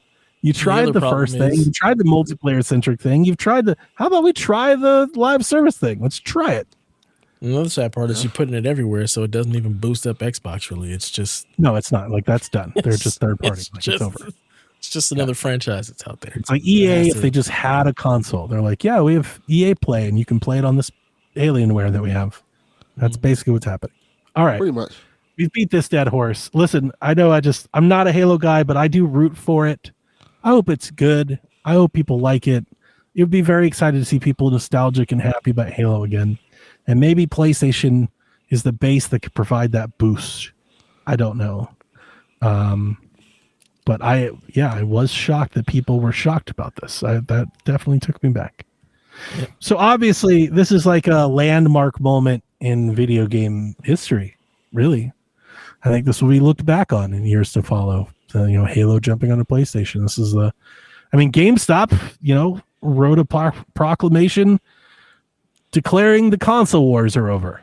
Oh, it's like this is fuck GameStop. Do we really need to have this conversation about this? So no, we don't. But this is. I'm just pointing out this is a big deal, and since this is a big deal, we have a lot of interviews, ancillary stuff, reporting that's happening on the periphery, and let's go through some of this. So, New York Times did an interview with Xbox Game Studio leader Matt Booty, who claimed consumers no longer have a strong attachment to the devices they use to play games.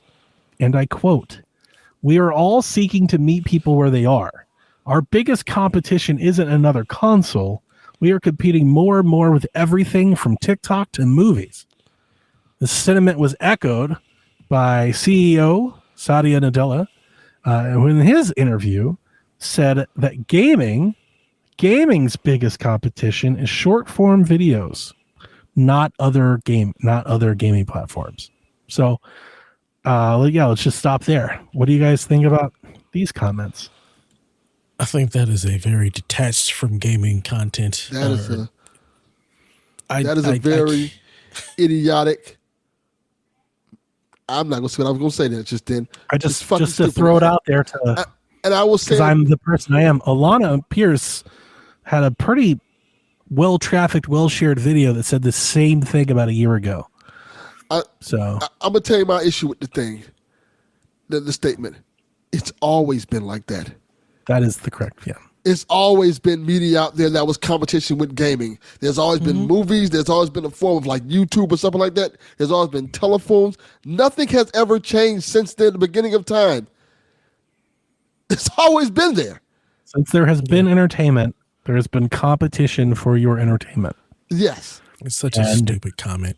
It just so happens that certain segments have like regulars, returning customers, movies and music and games. Yes. And then within those submarkets of entertainment, different companies compete for that usership to pick them. Correct. And that's going to keep happening whether TikTok takes over or not. And also, we forget that they fail to mention the fact that the cost for gaming has gone up exponentially. Exponentially. Yep. A lot. The cost to be a gamer and just to play video games in general is up a lot. TikTok is free. YouTube is free. A lot of these other things do not cost the same price as cost for video games. I just want to push back only because, again, I am the person that I am. Yeah. You can play a lot of fucking video games today for free. That is true. Like more than ever before. So to play all of the releases and to be an enthusiast consumer is very expensive. But if you were like, fuck that, I'm just going to play free stuff, you could literally play for years. Years. Yes. And that's kind of a part of the problem. We have a lot of gamers that are just playing free shit and they're not buying a damn thing. And that's the real competition is the free to play games. It is not correct. That is more competition. TikTok or movies or whatnot, because that's always been there. If somebody doesn't want to have an interactive experience, they're not playing video games. Period. That's not really the competition. That's not somebody who you're trying to bring in. My wife plays TikTok. She's never going to play games. Yeah. You're competing with the stuff that's just easily accessible and free to play. Because if I'm just playing Fortnite to hang out with my friends, I don't necessarily need to invest in a console or in something that is a huge ecosystem. Yeah. $80 games, $100 controller. It's or PlayStation 4 and Fortnite. I'm good. Yeah, because it doesn't really look or play any different on anything else. I can play Fortnite on my tablet just fine with all my friends. Yep. That's the real competition. That's what's really killing the gaming that we love, that we know is truly like the free-to-play experience. I've watched that video, John. The landscape. That's why I shouted it out. I watched that video because I didn't want it to sound like. I think the vitriol that you're hearing from Dev and Delvin is aimed more at Microsoft saying this, not a correct. Because it's always been there. We realize that entertainment is a space that companies compete for your time across mediums. I think we all get that. I do find it strange that this is I find it a little odd that this was their go-to rebuttal. It is. It's very odd, especially really considering strange. When the Nintendo Switch 2 is selling like gangbusters, and PlayStation, while they may be down. I'm not even talking about that. It's almost like political maneuvering. Why are they shouting out?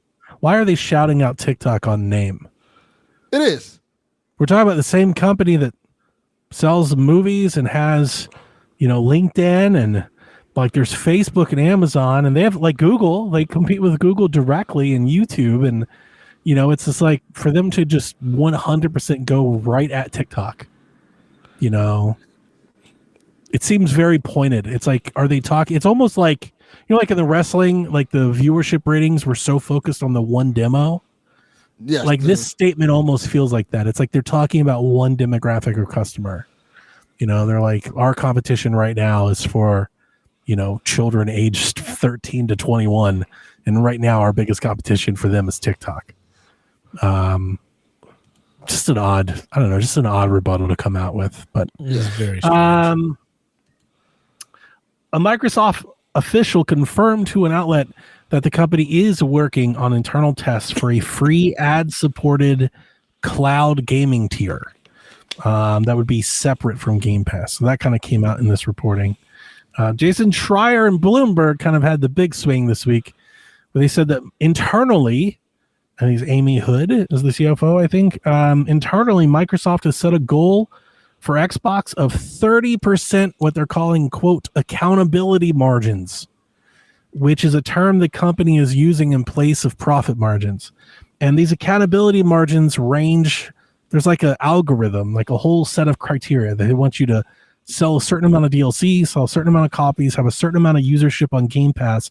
Like this is how they're judging success, is based across all of these different vectors. So I just want to take a moment to like reframe the change in operations from Microsoft that we've learned about. So like 5 to 7 years ago, when they were buying Ninja Theory and Compulsion and stuff, they were like, the messaging was, we need original, diverse, creative content for Game Pass, to sell Game Pass and exclusive content, to make sure like we needed to bolster our lineup. This is what we're doing. And it was talked about, like, these games, Psychonauts, Hellblade, like they weren't like selling. And the whole point then was, we're not looking for them to sell like gangbusters. It's all about Game Pass is important. And then in the years since then, now it's changed where they are holding these projects' feet to the fire. They're holding them accountable. They're holding the whole division accountable, and they're holding these projects accountable to meeting these standards. And I say that to only bring us back to a point that I've been trying to harp on for some time. I'm really starting to worry about the placement of these other studios within the giant Xbox division. And I'm not like 7 years ago, I really believed Phil and the Game Pass and the library and the first party. And like, I've always said it was like Halo, Gears, and Forza was subsidizing Hellblade and Keeper and Psychonauts and Avowed, like these smaller things. And I thought that diversity was good because that would attract new players, right? It's clear that hasn't attracted players, and now these projects are being held accountable to do something, to make profits in some manner, through playtime, through subscriptions, through sales. And in a division where the standard and the bar is Call of Duty and World of Warcraft, like in these bigger games they have, Forza Horizon, I just don't know how Avowed or Keeper or any of those games, like how can they be successful like that? Even if the algorithm is tiered to them, I feel like that's the deck is stacked against them, because it's only until like the first sign of adversity that you start looking around. It's like you got to make cuts. Well, where are they going to come from? They're not going to come from the game that sells all the games. They're not coming from there.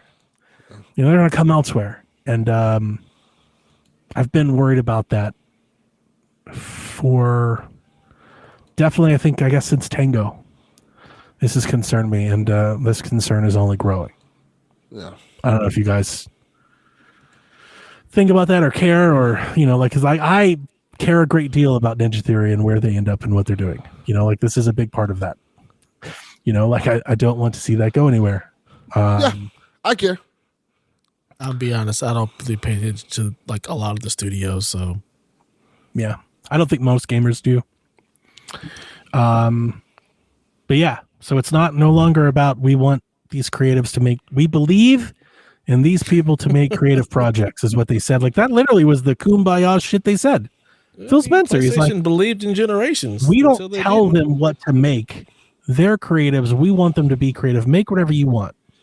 Okay, well, they made South of Midnight. And do we think that did anything? Did that move a needle at all? Nope. Not You even can't a move little a needle when you give away all your games for free and you're training your audience to just wait and not buy And games.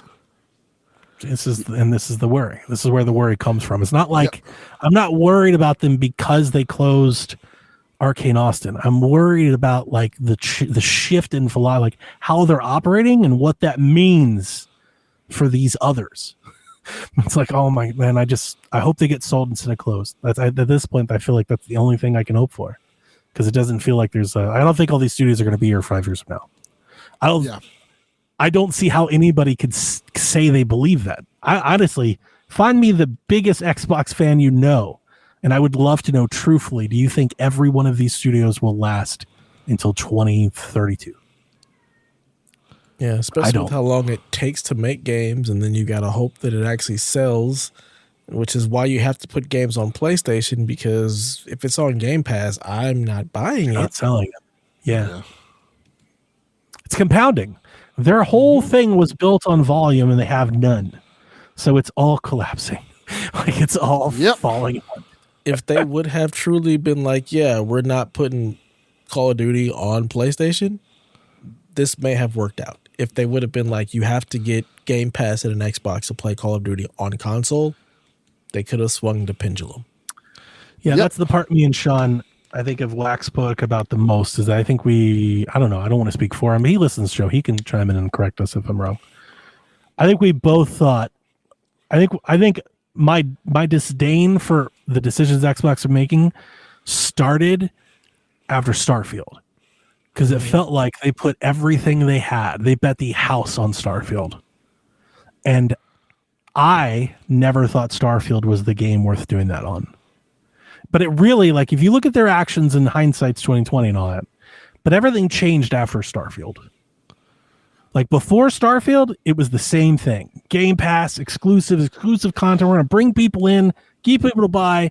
And then after they released Starfield, and I guess realized that it didn't change their market share at all, then everything changed. Then suddenly we're finding profit. We're talking about margin. We're cross promoting games just for a game. Like everything changed after that.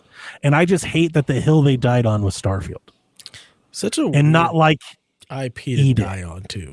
What I've always wondered, or like not wondered, if it were me, I would have waited for the next generation.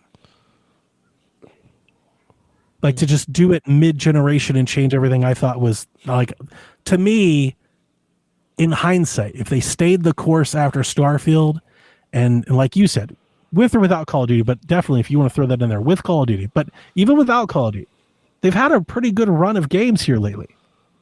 But nobody cares, really. I don't want to say nobody cares. People care. People play them. They like them. But a lot of people don't care because they're no longer exclusive. You no longer need a box. They've had games that you needed a box to play. Like they've had good games that were worth buying a box for, but they stopped selling boxes before they showed up. And it's like, if you had just stuck, and it's easy for me to light Sadia's money on fire. It's easy for me to do that. But it's like, I've always just felt like you were there. You were on the cusp. You were there. You got past the fiasco that was Halo. We're going to get past the fiasco that was Starfield. I'm going to say it.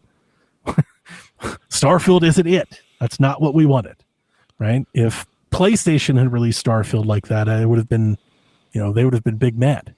And it's just like, if they had just, like, it's just a lack of commitment, I guess. I always think of the Wii U. Nintendo had this giant Wii U failure. And if it were Xbox, they would have just not even made consoles. They would have never, the Switch would have never happened. They would have just went mobile or put their games on PlayStation, right? It's like that willingness to see it through, to like believe in what you're doing. That's not there over there anymore. Nah, they pivot. Microsoft's done with that. They're like, no, they gave you 10 years. It didn't work. So we're moving on. Like they're done with that. It's over. That's sad. I am more hurt that, and hurt's the wrong word, that we didn't really get to see everything come to fruition that we thought would come to fruition. Like we still haven't gotten the games that they promised us originally, like years ago, like Fable and shit like that. Still hasn't come out. Perfect Dark's gone. Yeah, and it's so crazy that we like. Nuked it. It's The like initiative is coming gone. They've announced the new studio, started it, staffed it, got a contract studio, and then killed all of it. yes, they bought the studios. They bought all these studios and then didn't use the studios they bought. It's kind of wild. Like, hey, we have Activision now, but we're still just going to put out Call of Duty. None of the Activision, or I won't say none, a majority of the Activision catalog is still not on Game Pass. Yes. All the back end bats, none of that stuff's come over. Like I'm telling you, it changed. It changed. Like they pulled the plug. It sucks because that was one of the things we were excited for. Like, hey, they get the whole Activision catalog. Not even just Call of Duty. Just the Activision we were catalog. Talking about Prototype. We're talking about Guitar Hero and Tony Hawk. We had all the like, oh man, it's gonna be great. Y'all sure were. And I was like, yeah, no. We got none of that. None of it. Not even on Game Pass. Nope. Nah, what was the Marvel one? It was like they have a Spider-Man game or an Avengers game or something. They've got a few of them. People are excited about them coming back because they haven't had a Spider-Man game all this time. Well, you just stay. They both have a Blade game. Still not getting that shit. You know, it's just stuff's still not there. So, they like, hey, we have a console exclusive Blade. Not anymore. Gonna be multi-platform. I just want to throw that because I brought up the accountability margin, the profit margin. It's worth mentioning the industry's average somewhere between 15 and 22%. That's the industry average, like top to bottom. We want 30. So yeah, like it doesn't take a rocket scientist to understand where that math goes. We held you. We told you need to make this. You didn't. Bye-bye. Well, yeah. So it sounds like we're probably barreling down another blog post where they fire 10,000 more people or something like that. Yep. It did it feels inevitable at this point. It's like, well, I guess it's what's about to happen then. We got to answer to them shareholders. The last one on this topic, before we get into some console talk, Satya in his interview, and this is a quote, "If we as an industry don't continue to innovate how we produce, what we produce, how we think about distribution, the economic model, the best way to innovate is to have good margins because that's the way you can fund." So ultimately he's saying, hey, if you want to innovate, make new games and shit, make some money. Yeah, that's basically what that is. Yeah. I didn't write it down, but in the same quote, in the same interview, he talked about the DirectX thing. Like, hey, the whole point, like he said, the whole point, I'm paraphrasing, so listeners just know that, but essentially his point was, I don't understand why people think PC and console like they're different things. He said the whole point of the console, I think he meant to say their console. He said the whole point of the console was that we wanted to get Windows in the living room. And then he said, I want to relook at that conceptually. And so like all of these things, all of these comments, these statements, Halo, it's all pointing in the same direction that they are pivoting out of the console market. They're going to do something on PC. That's where they see their next existence is PC. And yeah, like the ROG Ally and third party and like, yeah. It just feels like Microsoft has always looked at Xbox as like the redheaded stepchild, and they were just waiting for it to fail to be like, all right, we can stop playing this game now. We make Windows, so let's just continue to make Windows and put that everywhere. I think they believe in the software. Listen, they have Call of Duty. It doesn't matter anymore. They have Call of Duty.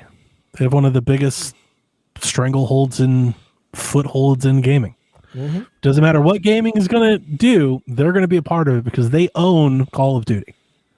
Yep. So I think it's easy for them, and that's why I don't know how long ago. At some point, we need to chart a timeline, but however long ago, when it was just the 4 games or whatever, when I told you this is the first of them exiting the console market, like this is it. Yeah, because at some point you look around and you're like, why are we doing all of this when we could just make Call of Duty? Mm-hmm. Like that's where Activision was going. Yeah, we cut out all these little small studios. That brings us our margin. We just make Call of Duty. It continues to sell well. yeah, we have a platform. You can buy it, but we're only making these games now. And those, yeah, you see where this goes. Yeah. How do we get everybody to just sit in Call of Duty the way they do Fortnite? Do we Like put part of me Rock Band wants in to Call give of them, Duty? I would like to give them some hope. But yeah, maybe they do a cloud free tier and it takes off and they find some players. Like maybe it's at least an idea to try and find more market. You know, what they've been doing for the last 7 years, doesn't look like they're trying to find market at all. You know? So Yeah. Like you said, they just don't have that stick to it with this that stick to itness that like Sony and Nintendo do. They're like, this is our path and we're going to keep barreling down that path. yeah, they just we're don't not going to stomach give up. failures. Yeah. They did with the Red Ring. I'll give them credit for that. They stomached that one. Yeah. But they were also they were in the lead then. So there's the difference. Like they were the shit.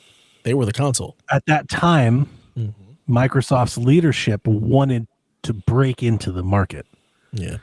The leadership was behind it. It didn't matter if they didn't make any money. That's why I'm so glad I just thought of that, because I was thinking about that, about the comments that he was making about margins and 30% profitability. I'm like, dude, the old Xbox would have never. Steve Ballmer didn't give a fuck about that. He wanted to win. Like, he wanted to be part of the culture. He wanted to be the crazy stuff he's doing with the Clippers. He's trying to win. He wanted to be symbolic. Right. He wanted to compete. It wasn't about that. And that's a very obvious difference to today's Xbox and yesteryear. Like, and I talk about that all the time. Like, the original Xbox felt indie. Like with Seamus and them, like they were radicals. They were like, fuck that. We're going to put Ethernet port in this bit. Like they were doing that. Company. It was a different company. It was. And I think that's just like AI. He's just an AI clone. He's not a real person. The folks that grew up with that, like, we're very sad about all of this because that's what we're seeing. And then I think the folks that aren't tied to that, they're like, who cares? More games for everybody. And that's the biggest, that's your real competition. All of the people who care about what Xbox was, you're kind of just aging out. You guys buy a couple or of games they've already left. Or they've already left. And the new generation doesn't care about any of that history. They don't care about it. It doesn't matter because it's not what they play games for. It's not where they came from. And an affordable PC entry may be appealing to them. Yeah. I don't hate that space. Speaking of this PC, we got a report on that next Xbox, the next box from Jez at Windows Central.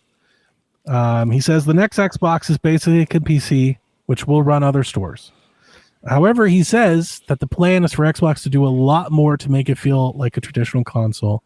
He specifically mentioned like the onboarding. Like right now, if you buy a ROG Ally, the onboarding is Windows. It won't be that for the next Xbox. It'll have an Xbox onboarding. He said you could essentially turn the entire device on and never touch Windows Desktop, and totally it'll work and everything with a controller out of the box. Well, that's good. He also reports that it will natively run all games that are currently available on Xbox Series, including your backwards compatible titles. He says this is a major shift. They plan to drop the multiplayer service from Game Pass. The no more paywall to play multiplayer, which of course it's like because it's a PC, like because they can't. Like it's funny to like give them credit for that. It's like they can't do that. They will have major backlash. Are we still listening to this guy? We still listening to Jez? Like the industry does. Really? I consider him a very shaky source, but the industry does. I think he is the lead authority somewhat on Xbox these days. I don't listen to Jez. But I think it's I think it's Xbox. I don't know. It doesn't matter. So anyway, all right. So there's probably 2 or 3 years before this thing comes out. Maybe. Perhaps it's sooner, but I think it's probably 2027. Probably announced next year, out the year after. All right. So Delvin. It's a PC. It costs more than the PlayStation 6. But it's stronger than the PlayStation 6. And it's a console. You don't have to touch Windows. Are you interested? No. It's $800. Are you interested? No. It's $1,000. No. I think it's going to be what I said last week, from 1,000 to 1,500. Because at this point, it's a high-end PC. Not even a high-end.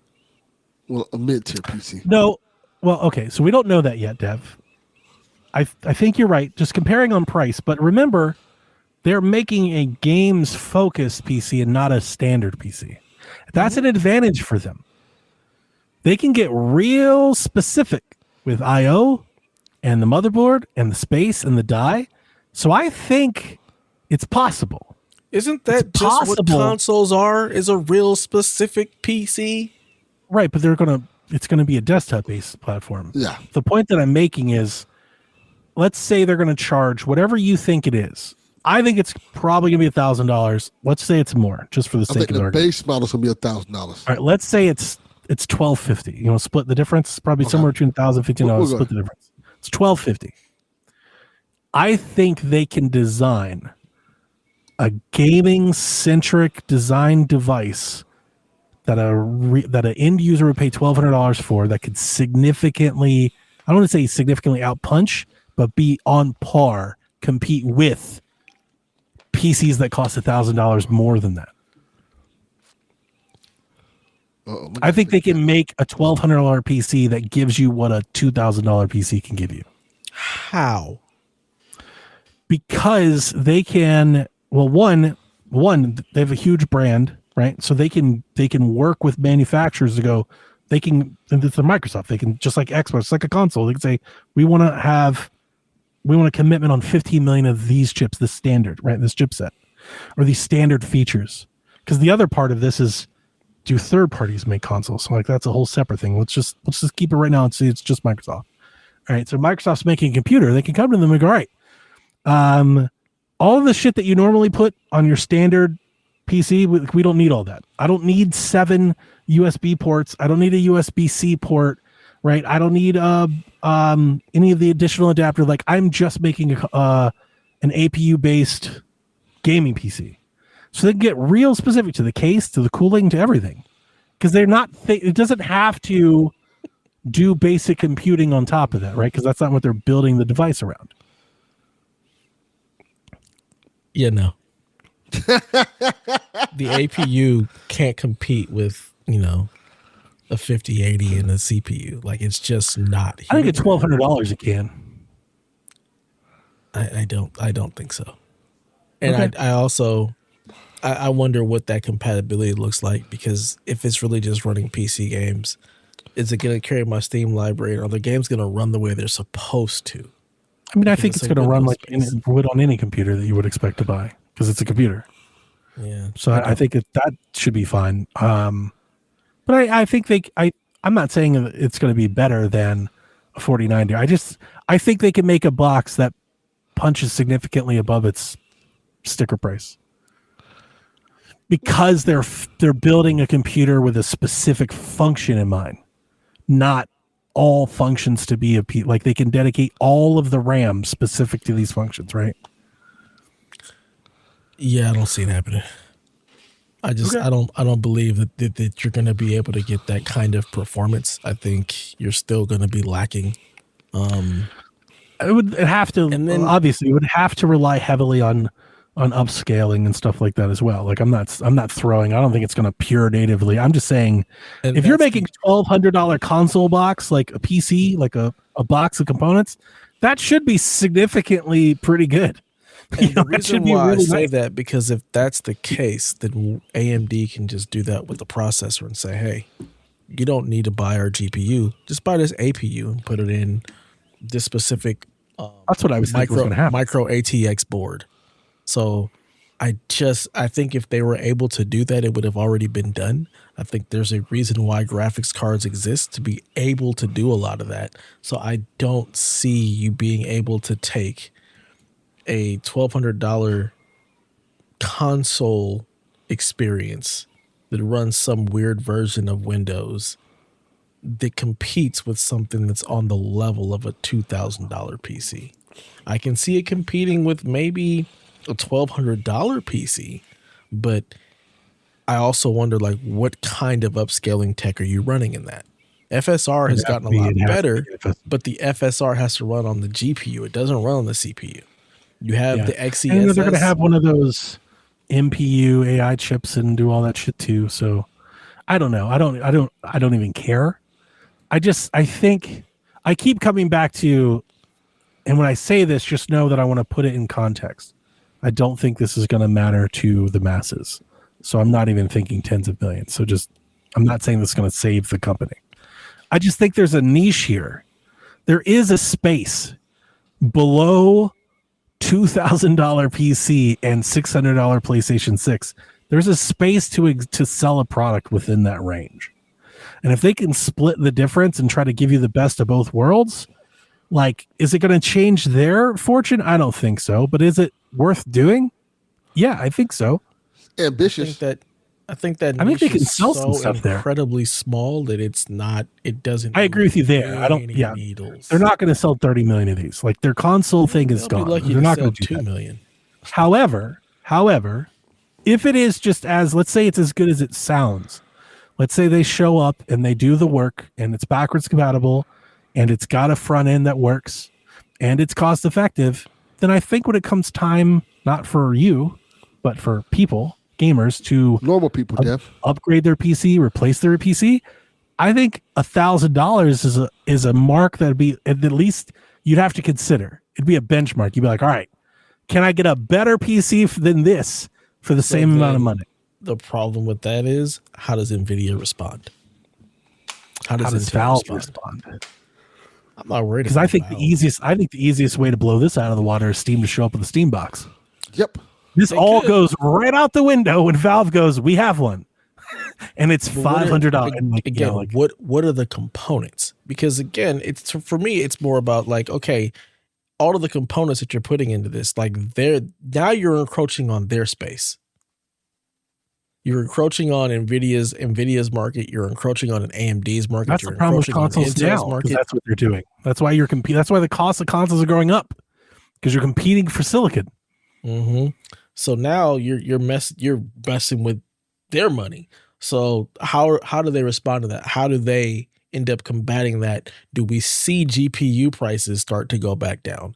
Do we see processor prices start to go back down to the point where it makes this thing completely irrelevant again? I don't know. I'm still really questioning on the software side if they're going to pull this off. Like, I want to believe in it because I want to believe in it for everybody. Windows sucks. We need a better Windows. And if Xbox can be the way to create a lightened or more optimized Windows experience, I'm all for it. Like, I want this to be the thing. I feel so bad for you people who have so many issues with Windows. Like I don't have issues. I use it fine. It's just not very good. It's not great. I don't have any issues with it. It runs perfectly. All of my stuff runs great. So maybe I just have found some way to optimize everything where I don't have any real issues. Sure you have. I mean, it's like my stuff isn't big, but like I don't like it. It's full of bloatware. You know, usually when you buy stuff off the shelf, I know you don't, but people do. Like, this is the common experience. Build you know, you get OneDrive pop-ups. A lot of people can't. They don't know how. It's Legos. Everybody can. This is the easiest shit in the world. They don't know how, dude. My father-in-law doesn't know how to. Like, I had to show him how to disable startup program. I'm just saying, people. You got devs, boys. I'm just trying. I'm trying to. You know. I'm not doing that shit. You plug them in like Legos. It is the easiest shit in the world. I'm trying to hold out hope here. I'm trying. Yeah, I refuse to give you that hope because I think it's a pipe dream. I could see if it all went well, I could see myself swapping in the Alienware for the Xbox. Because that's what you want. That's what you want. It's just I don't really want any of it. You want to go buy ideally, what I want. Now we're talking. I just wake up and my PC's better one day. They're like, here's Fable. I'm like, fine, we can end this relationship here now. You've given me Fable, my PC, now please go away. You know, like, we're done here. Yeah. Because, like, that's ideally for me, that's all of this amounts to, is one day I wake up and my PC's better. And then I will say, when the time comes that I reevaluate buying another PC, yeah, I would, of course, take into consideration an Xbox PC that is optimized for gaming. I would at least consider it. I don't know if I'd buy it, but I'd consider it. But yeah, no, I don't really want I don't like any of this. I want them to go back doing the things they used to do. You know, like, that's what I want. I want them to be third party. Just do that. That's what they're doing. Well, you're in luck because that's what they're doing. Stop trying to do this. Just make the Talked games. about Xbox for an hour. Stop it. Maybe we can stop. Like next week, maybe they can just. Maybe they won't have another thing. Like just like every damn week, there's a whole new debate about Xbox. Yeah. Maybe they can. Again, this is an Xbox podcast. It's fun. Like it'd be nice if PlayStation would do something worth talking about. They don't have to. They're like, we're good. Yeah, they really. It's like somebody we do just put stuff. out Yote. Everybody's loving it. We're good. Wolverine. We got Halo coming. We got Halo for you people that want that. We've got Gears like E-Day every coming. Week, Xbox is pivoting on the future of the games business while Nintendo and PlayStation just keep trucking along. They're like, well, we're good over here. We're chilling. You do you.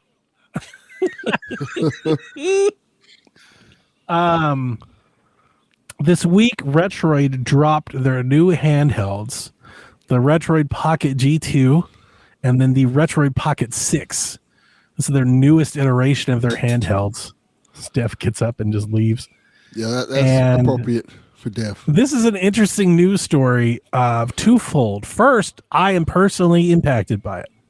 So that's one reason to talk about this. Two, I actually don't think I've ever encountered a situation like this before. And that's the interesting part that I was hoping to run by Def, but he got up and left. All right. So I have always been a part of our portable channel. Now the everything else is an Xbox channel. And Delvin, let me tell you this. Here's a tangent, buddy. Okay.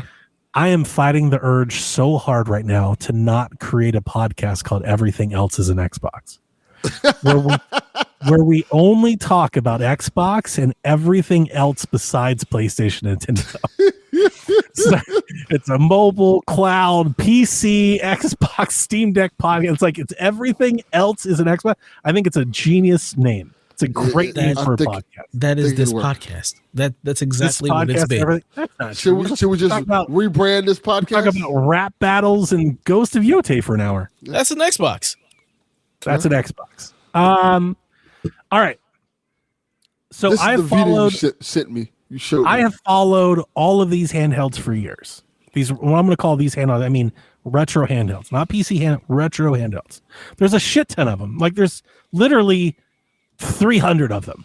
Like there's a new one every week, and they come in all various forms and factors. There's the Odin, there's the Ain, there's the Ioneo, there's the other shit, Indiegogo, and there's Retroid. Retroid has made a bunch of these, and they make them. They look like DSs. They make them look like GBAs, like Game Boys, the Mod Retro, all this stuff. I have never bought one of these. I have always wanted to buy one, but never found like the glass slipper. The ones that I want are expensive, $400 and $500. I'm like, I am not paying $300 up to play Super Nintendo game. Like that's crazy, right? Yes. Or they're not powerful enough on the low end to play PlayStation 2. That's kind of like the line. There's like the line. It's like, can it play PlayStation 2 stuff? And then there's the can it play Switch stuff. I don't give a shit about the Switch. I'm not trying to do any of that. I have a Switch. I have a great Switch. I'm not trying to do any of that. But I've never bought one of these Retroid handhelds, and I've always wanted one. They look cool. They're fun. I like Android. But it was like I said, I was always priced out. Well, this week they announced the Retroid Pocket 6. The Retroid Pocket 5, I'll have you know, super popular. Like everyone that has one loves it. A million videos talk about how amazing it is. I have almost bought a Retroid Pocket 5 on like 2 occasions. Like I almost did, but I just never quite got there. Retroid Pocket 6 comes out, has not the new, it's some old now, but like the processor.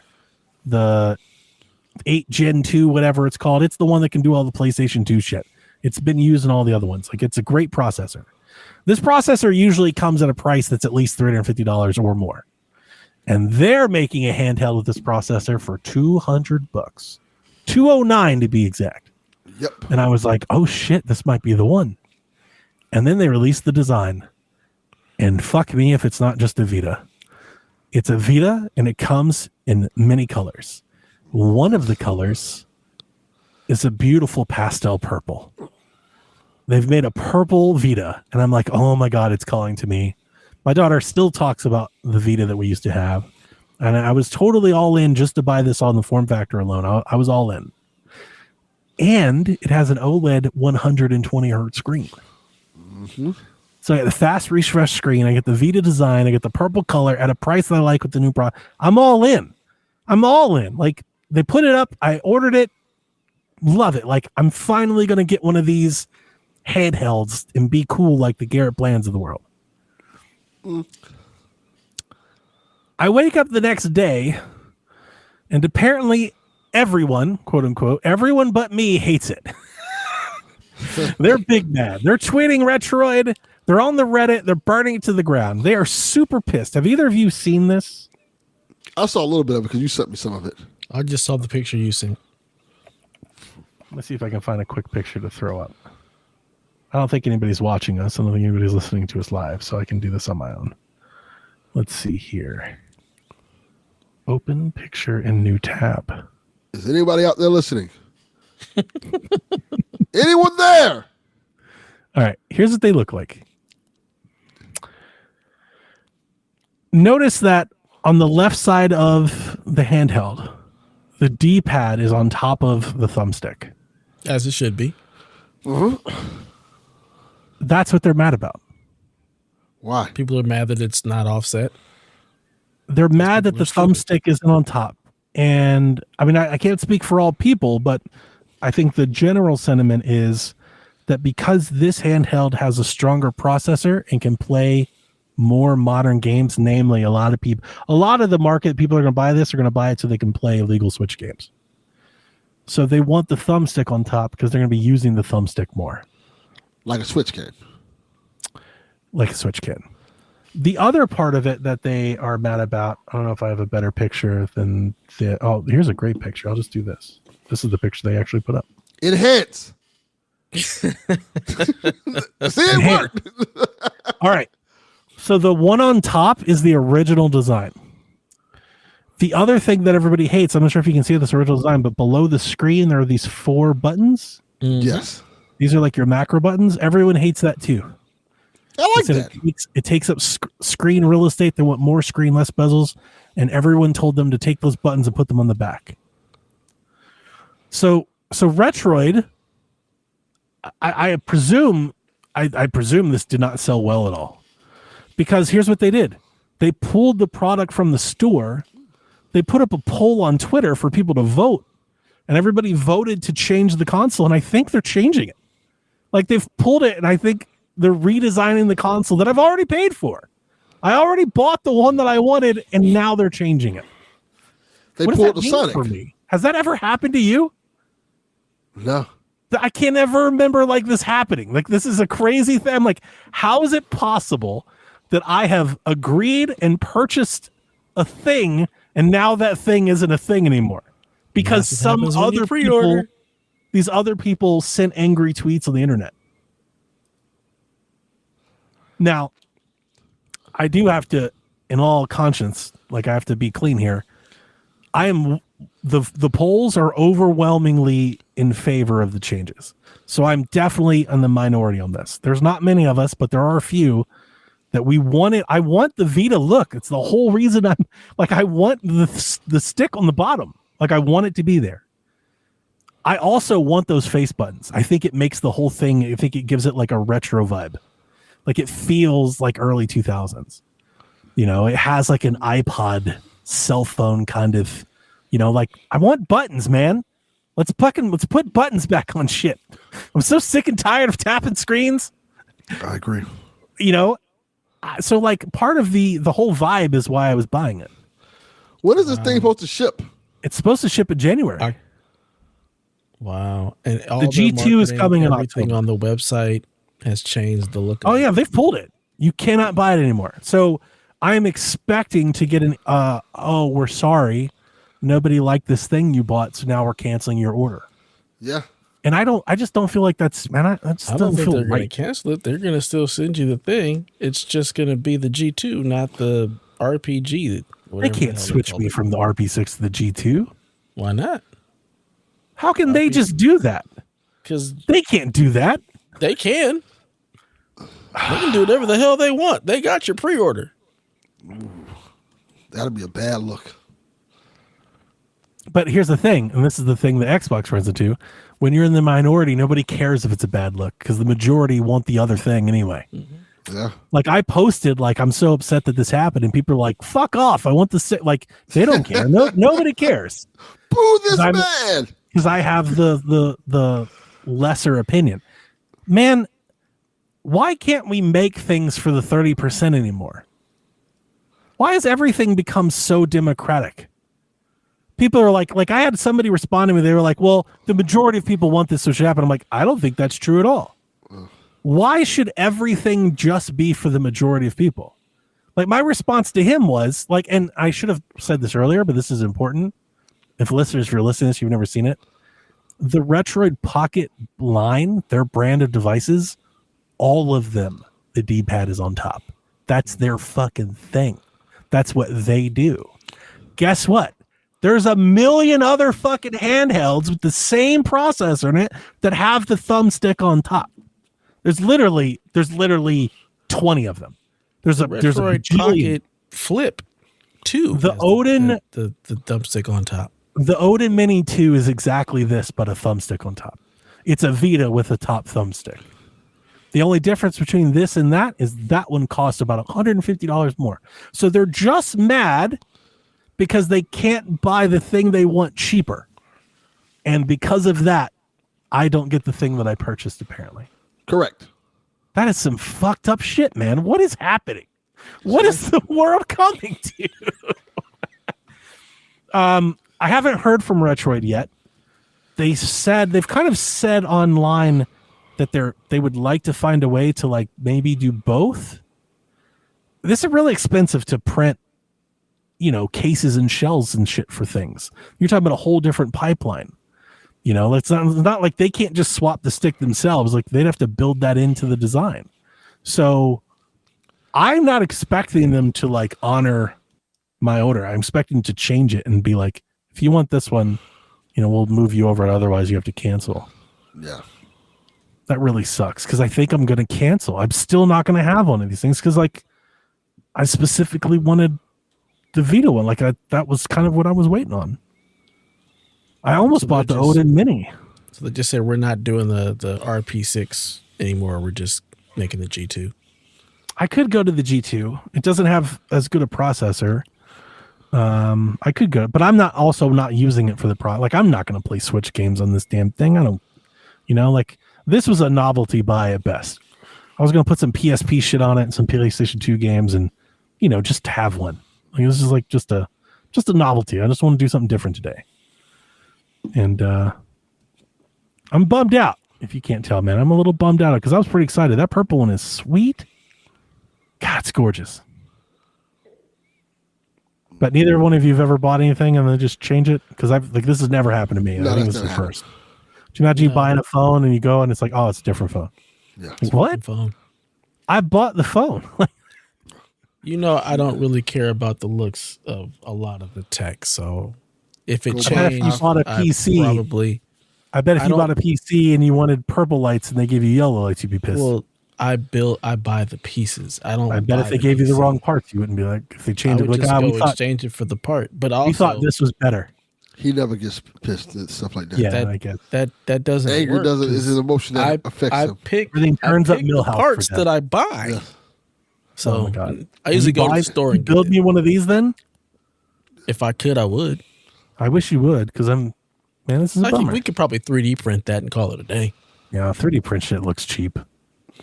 You can get really nice 3D printed stuff. They're probably 3D printing that stuff themselves. It's really expensive. It is. See, I liked it because it was $200. $200 has been, I've talked about this for years. For me, $200 is the sweet spot for like retro handheld. If I'm going to throw away a couple hundred, like if I'm going to buy a game to play a bunch of games I can already play, it really can't be more than like $200.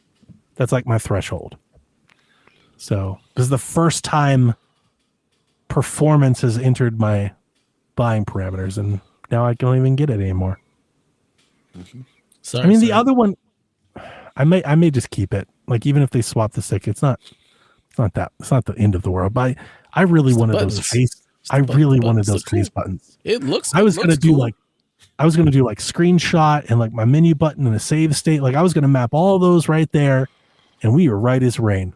Play some damn GameCube games, Delvin. You know what I'm talking about? Yeah. Little Def Jam. Def Jam. They've taken it from me. They've taken everything from me.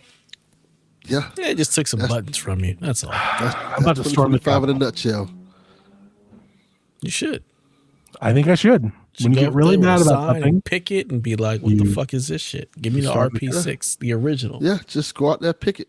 It always any works. chance they give me something free for like my trouble? Absolutely not. That shit's 10% totally discount. done, isn't it? Yeah. Nobody does it anymore. 10%. Like I feel like they should be like, we're sorry this happened. Here's $25. 404 does not exist. You ordered something that wasn't even real. Oh my god, I'm so mad. I even showed it to my daughter. You gotta be 'Cause I lucky. knew when she saw it, I was like, she's gonna love it. You gotta be lucky if they give you your money back. And then she's like, Dad, did you get it? And I'm like, actually, it never happened. They It didn't took exist. As well as my money. and it's gone. Basically. All right. Battlefield Red Sec, the new free-to-play battle royale for Battlefield. Imagine that, Delvin. Launching a AAA shooting property with a battle royale game you can play. That Who just would really, do such a thing? not, yeah, well, we know who wouldn't do such a thing. Because it's beneath the standard of Halo. Yeah. Halo's better than that. Well, You gotta build infrastructure for that. one of these games is making money. So, are either of you going to play Red Sec? Hell no. Hell no. It's like free Battlefield, right? And you don't have to buy the I'm not Battlefield. playing Battlefield. You already bought the Yeah, Battlefield. my Nigerian scammer son made me buy the goddamn game. Send it to me so I can play the campaign. You don't have to. You can play it now. You can just go play No. Battlefield. I don't want to play Battle Royale. I want to play the campaign. You can't even play this Battle Royale single player. You have to jump into a squad. How long That until the sounds horrible. campaign comes to EA Play? I don't have EA Play. PlayStation Plus essentials for November are Stray, EA Sports World Rally Championship 24, and Totally Accurate Battle Simulator. I swear they gave us Abs. before already. I told you they did. They gave us Stray in the extra tier. It then left, and now they're putting it I in think Stray the was an essential essential tier. thing too. I think it was. That's what I was Was thinking. Feels like it No. was though. It felt like it was. So I remember when It it came out, launched- everybody was playing that game, and everybody had that goddamn extra. Because shit. it launched into extra. When the Same game difference. first came out, it launched into the extra tier. Well, It they then can, left, and then went into the essential tier in November. so just keep it. Why are you giving us a game again? Jack used to play tabs a lot. I haven't seen him play it in a while. But yeah. We don't want it. I don't care about that. Amazon has axed 14,000 jobs, corporate jobs, many Replaced them impacting their with game AI. development stuff. Their MMO New World has ceased development, so they're not doing any new stuff for it, and that will shutter at some point.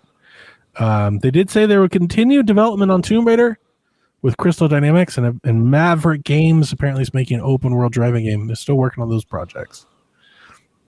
I think they're doing support with Crystal for Tomb Raider.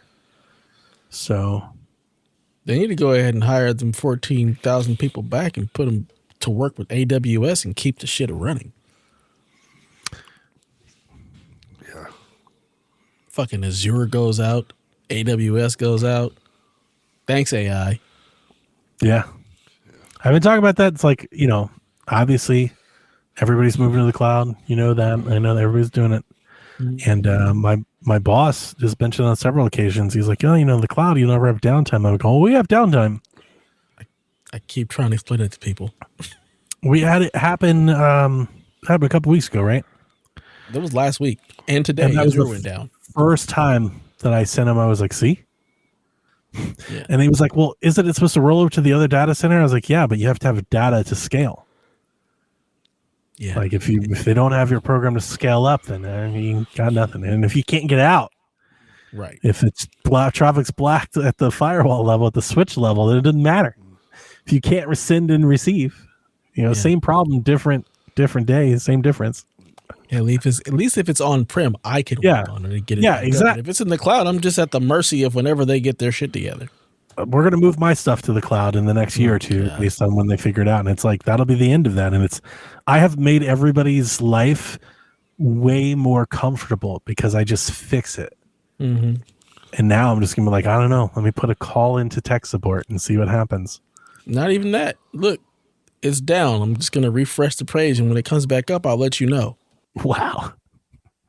And that's what we did with Azure today. There was nothing we could do. Sure, Azure was just down. No, not my tech support. I meant like the company. Like I call them, and like, because the funny thing, because like our business is continuity, redundancy. Like that's the whole point. Yeah. So that's what we're paying. The Run Got Next was a basketball game that you may have saw in the last year or so. I think Summer Games Fest we saw it. That game has since been rebranded to NBA The Run. It launches next year. It's a multiplayer only 3 versus 3 NBA street game. I imagine a lot of NBA players will be running really soon when the FBI come after their ass. Wow. I wonder if they're licensing directly with players or if they have a license for the whole league. The whole league. So the NBA actually reached out. Once they saw this game, NBA reached out to the developers and said, hey, do you want to talk about getting an NBA license? How do we put some stuff in there? That is really cool, by the way. So they saw this and reached out and was Game like, hey, looks really different. Like what we saw today looked really different than what this game looked like before. Mm-hmm. And I want to say, like, I thought it looked cheaper, but maybe it's just they're closer to production. It looked worse to me. Like the animations. Okay. I didn't want to just be mean, but I was like, it does look worse. It doesn't look It as looked good. worse. It looks worse, but it has Luka in it. Yeah. And Anthony Edwards. It's online. They lost me in multiplayer. Yeah, they totally lost me in multiplayer. Like absolutely not. It's NBA You can't even online. I don't exhibition fucking mode. people. Fuck off. Right. What is this? Absolutely not. It's all about tournaments. No. I want NBA Street by myself. Yes. One pillowcase, no pillow. By myself.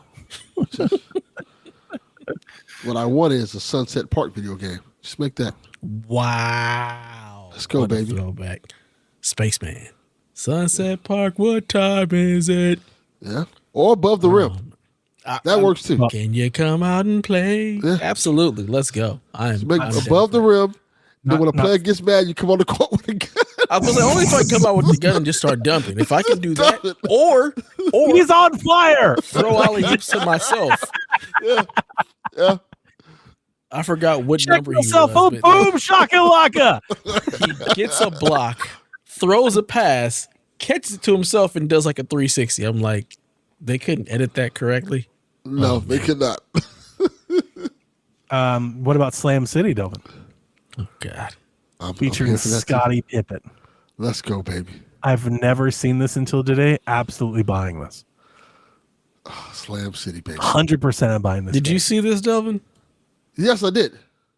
Have you ever played it? Like this seems No. very Delvin coded.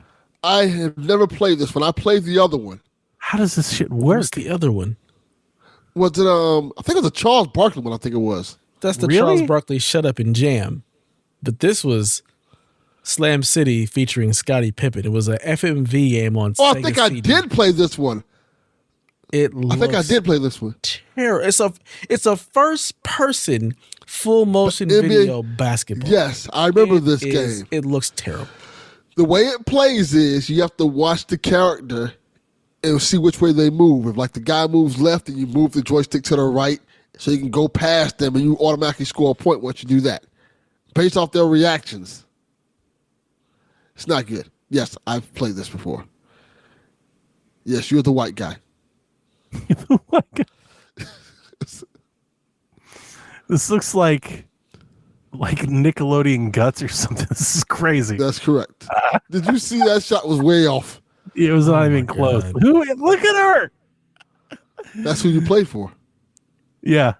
I remember this game. It's like You some white man would. can't jump. Rejected. This is terrible. This is wild. You know, listen. Look here. All right. I know this is going to be bad. I'm going to buy it anyway. But because I just discovered this today, here was the first thought I had. It's a great thought. This is what they should have done when they made Connect. Yes. This looks like is a what they great should've done. fucking Connect game. This is Not what they even should've line. done. If this This is is what they should've Connect, done this. and I could go back and like pack Scott Pippen. Yeah. This should be VR. Yeah. This would be so much fun, Dev. You don't think so? Hell no. Look, there's a mafia. Look, there's a pimp over here. He's Yeah. making money. This, if I remember correctly, this was made around the time White Men Can't Jump. Stereotypical. That's exactly what it looks like. This was made around that time. And you would have to play these different players. Like Fingers, he was like the first guy you have to beat. Fingers. Yeah, the name was Fingers. I remember this. Look at this.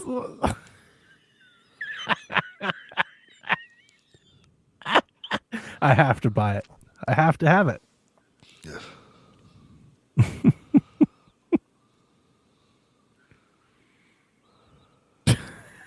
We've lost Dev. It's fucking awful. Yes. I want better for you guys. Do you? Why? Yes, you guys. I'm having a love this blast over here. trash. Yeah. I want better for Master you. P, I buddy. want you to want better. Yeah. I don't want to like see. What would it take to get have- Dev to play this on stream? We have everything we could want. There's absolutely nothing you can do to get me to play this on stream. There's no way. Make Dev switch. Yeah. I feel will like we watch should- every movie in the MCU.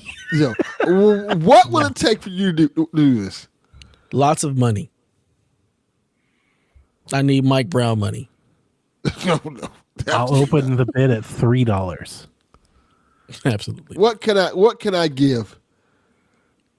Battlefield Give me that 6. Give me that Street Fighter 2 Championship Edition cabinet behind you. Hell no. Well, again, there's nothing you can do. Feel like there is. Mike Brown money or multiple arcade What if cabinets. we make a thing of it? Battlefield And you 6. and you play that, and I'll play one level of Avatar. No. That was a big deal because I wouldn't plan on playing that bullshit game at all. But Yeah, to that watch doesn't him play this awful game, I would gladly do it. Yeah, that doesn't give you playing Avatar doesn't give me any joy. It does nothing. for me. It doesn't give me any joy either. So we suffering together. That makes it even better. I don't people want to watch us suffer suffer. together. I want us Misery to loves rise company. up above the suffering. Rise above the hate. Yeah, let's do better.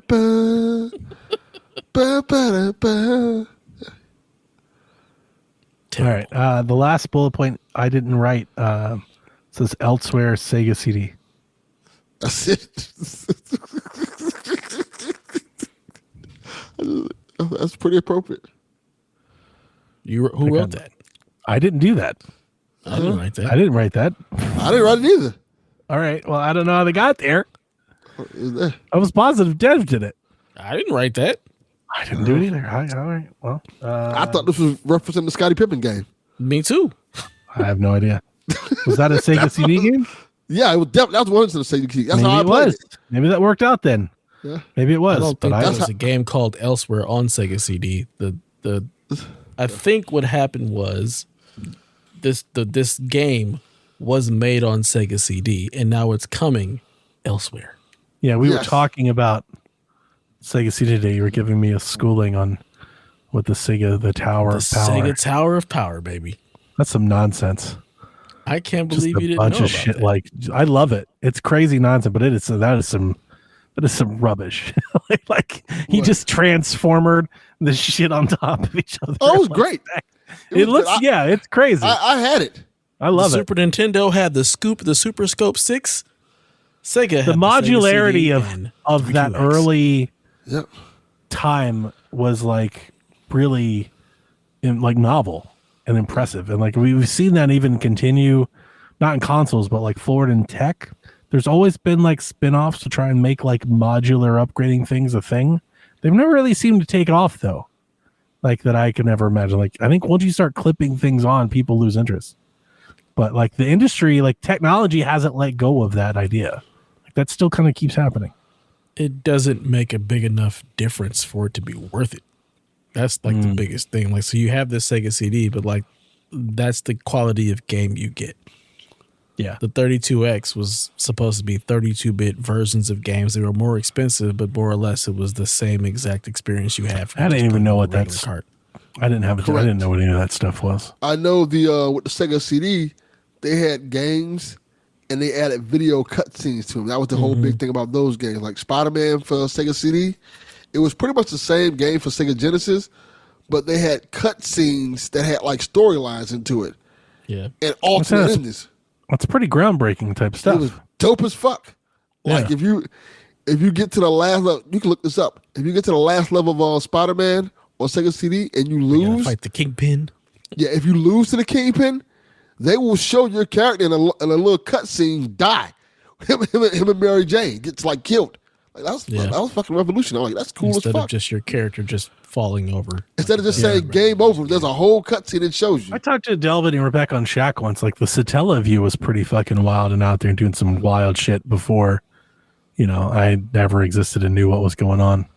But like, it's pretty cool. It's like one of my favorite like historian videos to watch. Is if you've never looked into it, and there's like this crazy stereotype like racist game that they made, like with rappers and shit, like real music in it and stuff too. But the Satella view is nuts. The Satella view. Never heard of it. Yeah, I mean it was Japan only. Since you reminded me, I looked up the guys you have to face in Slam City. So there's Fingers, Juice, Mad Dog, always a Juice man, Smash, and Scottie Pippen. Smash, I remember this game. Scottie Pippen. What in the hell made them think Scottie Pippen was the guy for street ball? Because Jordan wasn't doing that shit. That's because Jordan was out there making his Windy City game, and you had Barkley doing his shut up and jam thing with the Claim.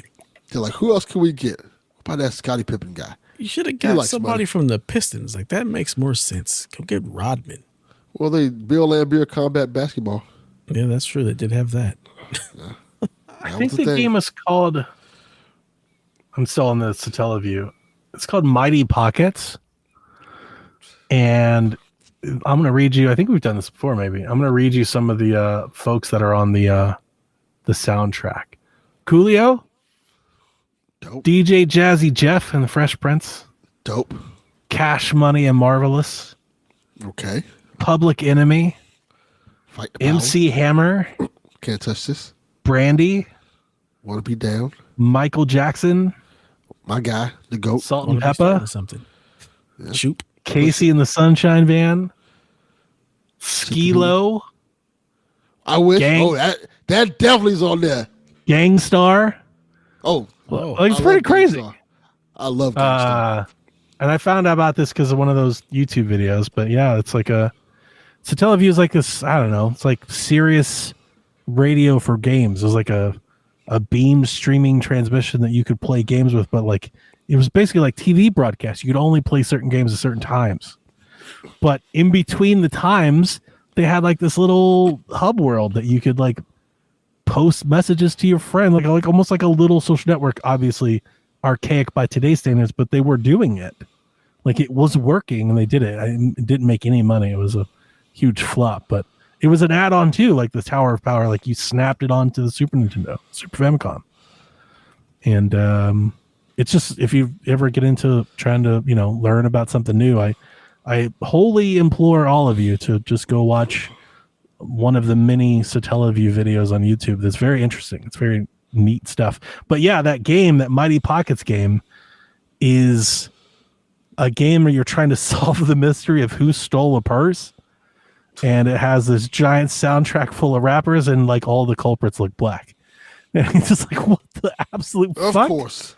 But that's what they made. That's what they made out there. Media for always. It was Japan. It was, it was definitely the media. I was like, I was like completely over there, but that's what they made. Well. And there's some different cool games and stuff on it. It's just a neat thing. All right, Dev, that's it. That's the news. All right. The Rude said he'll have a huge scoring update next week. With no surprises, I'll probably still have 0 points. So, over or under 79.5 for Hyrule Warriors Age of Imprisonment. Age of Calamity scored a 78. The Rude is thinking under. The hell is this game? I'm excited. This is the game I'm playing next week. I'm The taking the over. Warriors. The Warriors. Legend of Zelda game. What? Legend of Zelda with Dynasty Warriors, essentially. Okay. I'll go with the over too. It's been a thing for like a decade. There's multiple of them. This is like the third one. Yes. I think this one's gonna be pretty good. I think it's gonna be like an 85. Me too. I'm taking the over. I think it's gonna be good. I'll take the under. I got no points, so it doesn't really matter what I do at this point. I hope it's good, man. I'm excited for this one. I've never liked Dynasty Warrior games. I've always liked them. I love them. They're fun. See, you love ninjas though. These aren't ninjas. They can be. You're not stealth. I'm not sneaking around. I'm not stabbing Oh fools my in the forehead. god, it's nonsense. I want to be a shinobi. Ninjas actually have real war. Like they're not all out there just sneaking by each other. Those are samurai. Those are samurai. Oh Ninjas don't go to war. Same difference. It's not the same difference. It's Oh two my completely God. different things. Listen You to hate this. samurai. You don't know. Jin is You're a not from samurai. there. Jin You're not is a from there. samurai. Okay, What stop. you want to be is a ninja. Stop. You don't want to have any rules. All right. Stop. Ninjas are not on the battlefield. I'm not gonna listen Those to are the you samurai tell in the me about goddamn something armor. you're not part of. You're just a dude playing another dude who's playing another dude. Okay?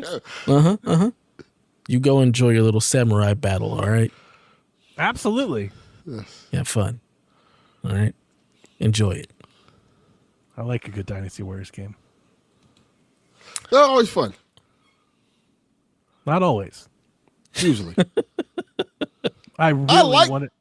The I new one really that wanted came to out. love Persona Warriors. It was like, is everything I wanted. I even like tweeted on it about it years before it existed. I was like, Persona is perfect for this.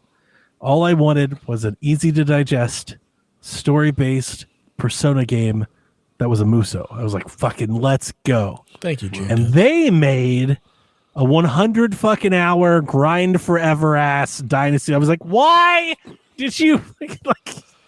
That is correct. They did the most Persona ass shit. Then the game is so long. It's like, why? Just make a shorter one. That is correct. All right. But I love the Hyrule Warriors games. The first one more than the second one, but I like them both. But I love the first one. The first one's a great fun. You really know nothing about it at all? Was it on Nintendo? See, but I say this about the Verzuz thing, and it's all like, I can't believe you don't know it. I actively avoid Nintendo. Yeah, but you talk to me every day. That is a good point. You do talk to him every day, and he does. Like, there's I only do, so much you can But we avoid. You talk can't about avoid it so all. many other things We that aren't podcast Nintendo every related. week. We sure do. And this is where I get my Nintendo stuff from. Otherwise, The first Hyrule Warriors, not that you'll ever play it. no, but I the know first about the damn Hyrule Warriors. games. I just don't give a shit about them. The first one is really cool because it's the entire Zelda timeline. So it mixes all of the games together. And it has a story and it's got time travel and honestly, all the shit that you would probably really like. The problem is it's a Dynasty Warriors game. Yeah, I know. But it is pretty great. It's even got some Yeah. hot ass anime babes in it. I don't care about any of that shit. Sia. Mommy Sia. Mm-mm. But yeah, no, I know about these games. I don't care. You gotta get them for No, thank you. for Dev's kid. No. Not Even at all. better. Not even a little bit. Should almost shut down the podcast. Sometimes you gotta shut it down. My hand hit the keyboard and damn game mode popped up and I was like, oh God, what happened? Oh no. Windows. No. That would have been funny. Over or under 80.5 for Black Ops 7. It was a 7? Jesus Christ. Black Ops 6 scored an 82. They The Root just- also thinks under. They just said, "Fuck it, we're just gonna keep making Black Ops." We don't care anymore. 80.5 seems, I mean, for it to fall under, that seems like a lot. But I'm going to take the under. Just, I don't know why. People are digging the new one, right? The marketing and stuff, they like it or no? I think it's the opposite. I think don't they know. don't like it. No, that's me. I've already But come up Dev, with you saying- were into what they were doing and Yeah, stuff. I right? for marketing to look cool, but I've never played a Black Ops game. I'm not playing this shit either. I've heard a There's couple like say an they don't actor in it, right? Some actor that everybody knows. Peter Petrelli. That's got to help. I have no yeah. idea. That is. For Heroes. Mm-hmm. So I'll go the over. Fuck it. I Why will not? take the under. All right. Moving along to questions. Rob 3K says, truly the end of an era. Let's hear your favorite Xbox memories. Empire Forever. What the hell? that This Rob? is an Xbox podcast. I don't think it was Rob's question. It says Rob 3K. Oh, Yeah, but how we Rob gonna just skip over what John 32 asked? Whoa. Shh. What are you talking about? John 32 didn't say anything. Wow. But the World Series, you'll skip over that thing? Oh wow, yeah. No, you got to do that one. Yeah, I saw that one. I don't have to do shit but stay black and die. Wow, you got to do that one. The Rude's a part of the show. Yeah. The Rude didn't ask this. He did. He asked it in honor of John 32. Yeah, no, the Rude did ask this. He Again, aust it. He's I the don't subject have of to the do question. Shit, but stay black and die. All right?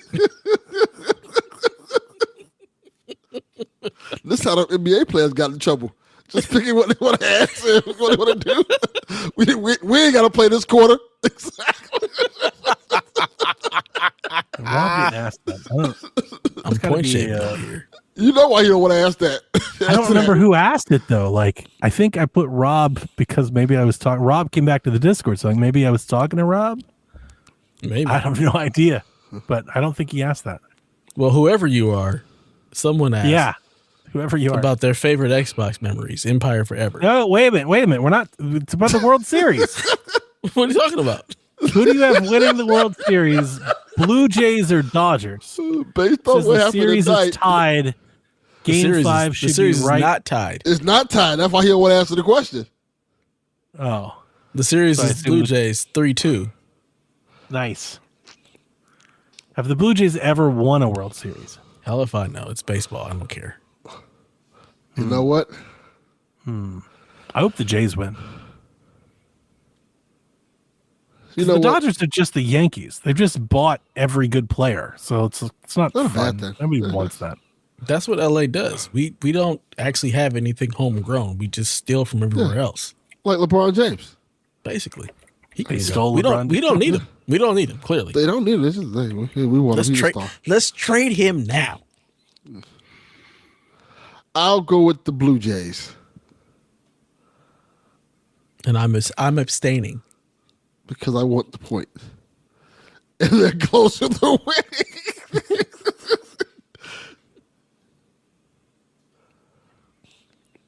I'm trying to see if the Blue Jays have ever won, and like I can't find a straight answer, which is kind of blowing my mind. Just go to World Series winners. Just Look type at- that Just in. type in Blue Jays. No, just type in World Series winners, and they should give you a list. Look here. Should be able to Toronto get to needs a win. Wikipedia. They've No, been they catching a lot don't. of L's. Yeah, They they need do. to keep catching L's. You see who their hero is? I know who their hero is. You know, they won. They won in the 90s. Twice. Oh, Good okay. for them. They beat the Braves and the Phillies in 92 and 93. Oh, they beat the Braves. Oh, that's pretty good. Yeah, so go Jays. I don't even know who's on the Jays.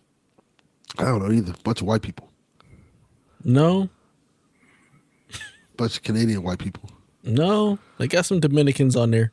Oh, they do. That's It's baseball. for every baseball team. There's a bunch of Dominicans. I haven't watched baseball in so long. I've never watched baseball, Like it's so I'm not answering the question because I feel like it's been a couple years since I've watched like a full baseball game. It's been Like 20 several years, maybe. This may have been a 3, 4, 5 year thing. you're not missing anything. 20 years since I watched a baseball game. It's probably when I went to one like, this is goddamn boring. Yep. So moving on, what's your favorite Xbox memory? Oh, this should be fun.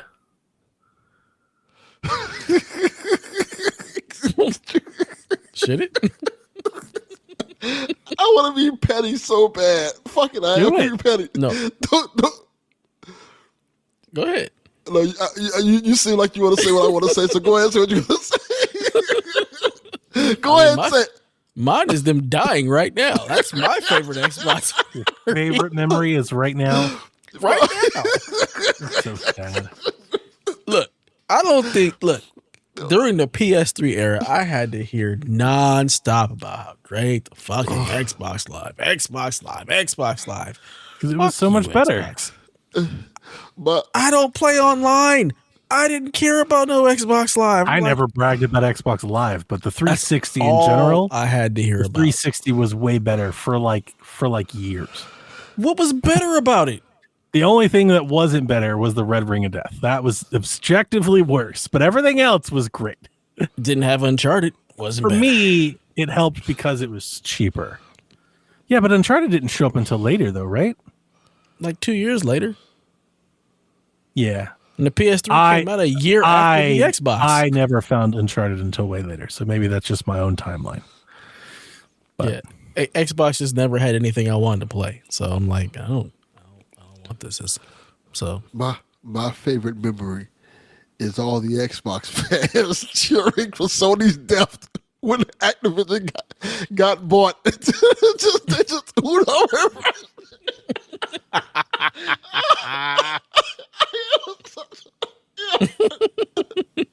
What a moment. The whole thing, PlayStation sitting there coughing, please, this is going to destroy the industry. I was about to say, yeah, like I wouldn't just make that just an Xbox family. All these PlayStation fans were like, help us, government, you have to stop this. It was so funny. In retrospect, it's even more funny. It really is. They're begging the government. We did all this shit. Remember, they signed contracts with Nintendo. Like, we're doing all this shit over nothing. Over signed their own death certificate. Not one. Why didn't they just come out and be like, we're going third party anyway? Yeah. We could have all moved on. Just avoided the whole court thing and everything. It's going to be everywhere. Guess what? Halo's coming. Like, we're going everywhere. Just say that. We did a whole trial. It's crazy that like they wouldn't say that then, but they'll totally say that now. And it wasn't Again, that long everything ago. changed after Starfield. But it's just like, I don't know, man. It feels like very short-term thinking to completely change your mindset about tens of billions of dollars worth of assets in such a short amount of time. Within 4 years, you've changed your entire mind about what you spent $70 billion on. There were whole conversations. People did podcasts about that. Hey, they might not bring Call of Duty to PlayStation now. Call of Duty might be Xbox exclusive. We were hearing like PlayStation, they've got to find somebody to make Killzone. We got to get shooters again. Yeah, that was a thing. That was a thing for a moment. It's so funny you say like after the Starfield thing. It's like what made them think that Starfield was like the Xbox franchise to like really rein it all in? It's just big Bethesda game, right? Big Bethesda game was like is that the Xbox audience? I think when they got Bethesda, I think they thought they were getting Skyrim. They thought they were like, this is the next Skyrim. And they kept saying it was Skyrim in space, essentially. Yeah. That was the whole thing. They thought impact-wise. Did they say that, or did everybody else say that? No, impact-wise, they thought it was going to be a Skyrim-like game. Yeah, Skyrim in space. And then Elder Scrolls would come back out after that, not too long after that. So people were just really hyped for it. And they just... Yeah, it never was that. Even if you liked it, you have to admit it just wasn't that. It wasn't a game of here's the thing, it was successful, so I don't even know if I can say this because it did sell. Yeah. I just think generally, like reception wise, it wasn't a game of consequence. Like nobody was like, you have to play it. It wasn't a must. Still talking about it. People still it wasn't a must play. Yeah. It just wasn't. Even if you liked it, it wasn't a must play. It was supposed to be revolutionary. It was supposed to be something that was like a game changer. And when people saw it, I even said on this podcast, I was like, this looks like No Man's Sky. Yeah. Like I wasn't joking. Like, this looks like a worse version of No Man's Sky. And a lot of people were like, yeah, this is okay, but it's No Man's Sky. And I know several people that like love it. Like they've beaten the game multiple times. They really like it. So I don't even mean that as a stone to throw. I mean, it is what it is. I don't think it didn't take the industry by storm. And then add on to the fact that people were really wanting that Xbox exclusive big hit, massive game that was just blow everybody away, and this wasn't it. Yeah. Is that really your guys' favorite Xbox? Like No, you guys can't think of anything better. No, I have plenty of favorite Xbox moments. My favorite Xbox moment, legit my favorite, because my favorite Xbox moment is the first moment I played Gears of War. Nice. Just getting in that room, getting Marcus out of jail, like that, like your old uncle from back in the day. Like, hey, he's out, he's fresh out, baby. Then you out there killing grubs, man. That shit was awesome, man. That Gears of War was just like, this is like, fuck yeah, this is a great console. I love Gears. That's good. I do too. You know what? My runner-up is selling my Xbox One X for about $350. Yeah. I appreciate that one. Also, another one.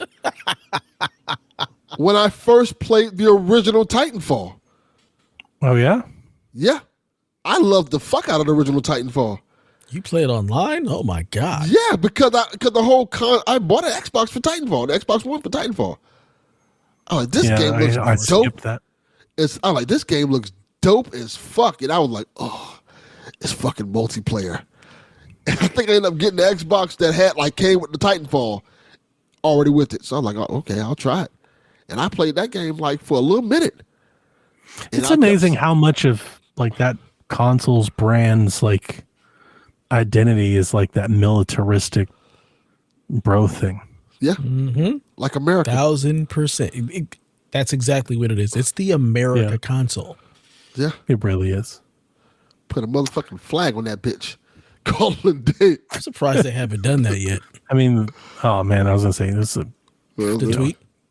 No, just a Trump edition, like a 45, Well, they did that. They did that. They put him in the Master Chief outfit. Yeah, are you talking about the AI shit? I don't pay no attention to that. It's just noise. Shit. The fact that they didn't come out and say anything about it, they just let it ride. The crazy thing about Titanfall, Nintendo did the same thing. I don't think nobody's gonna fight him over memes. No, they should. They really should. You stand much more to lose than to gain in that fight. That's just foolish. It's worth fighting. Yeah, you say that's not the person with everything to lose in that situation. That's a foolish fight. You're just not going to get anything out of it. It's my whole existence. Yeah, but for Nintendo, Xbox, for corporations, that doesn't matter. Yeah, corporations not doing it because they have a vested interest. They don't want to lose all the money. Yeah. Stand for nothing, then. But me, I can see suck my dick.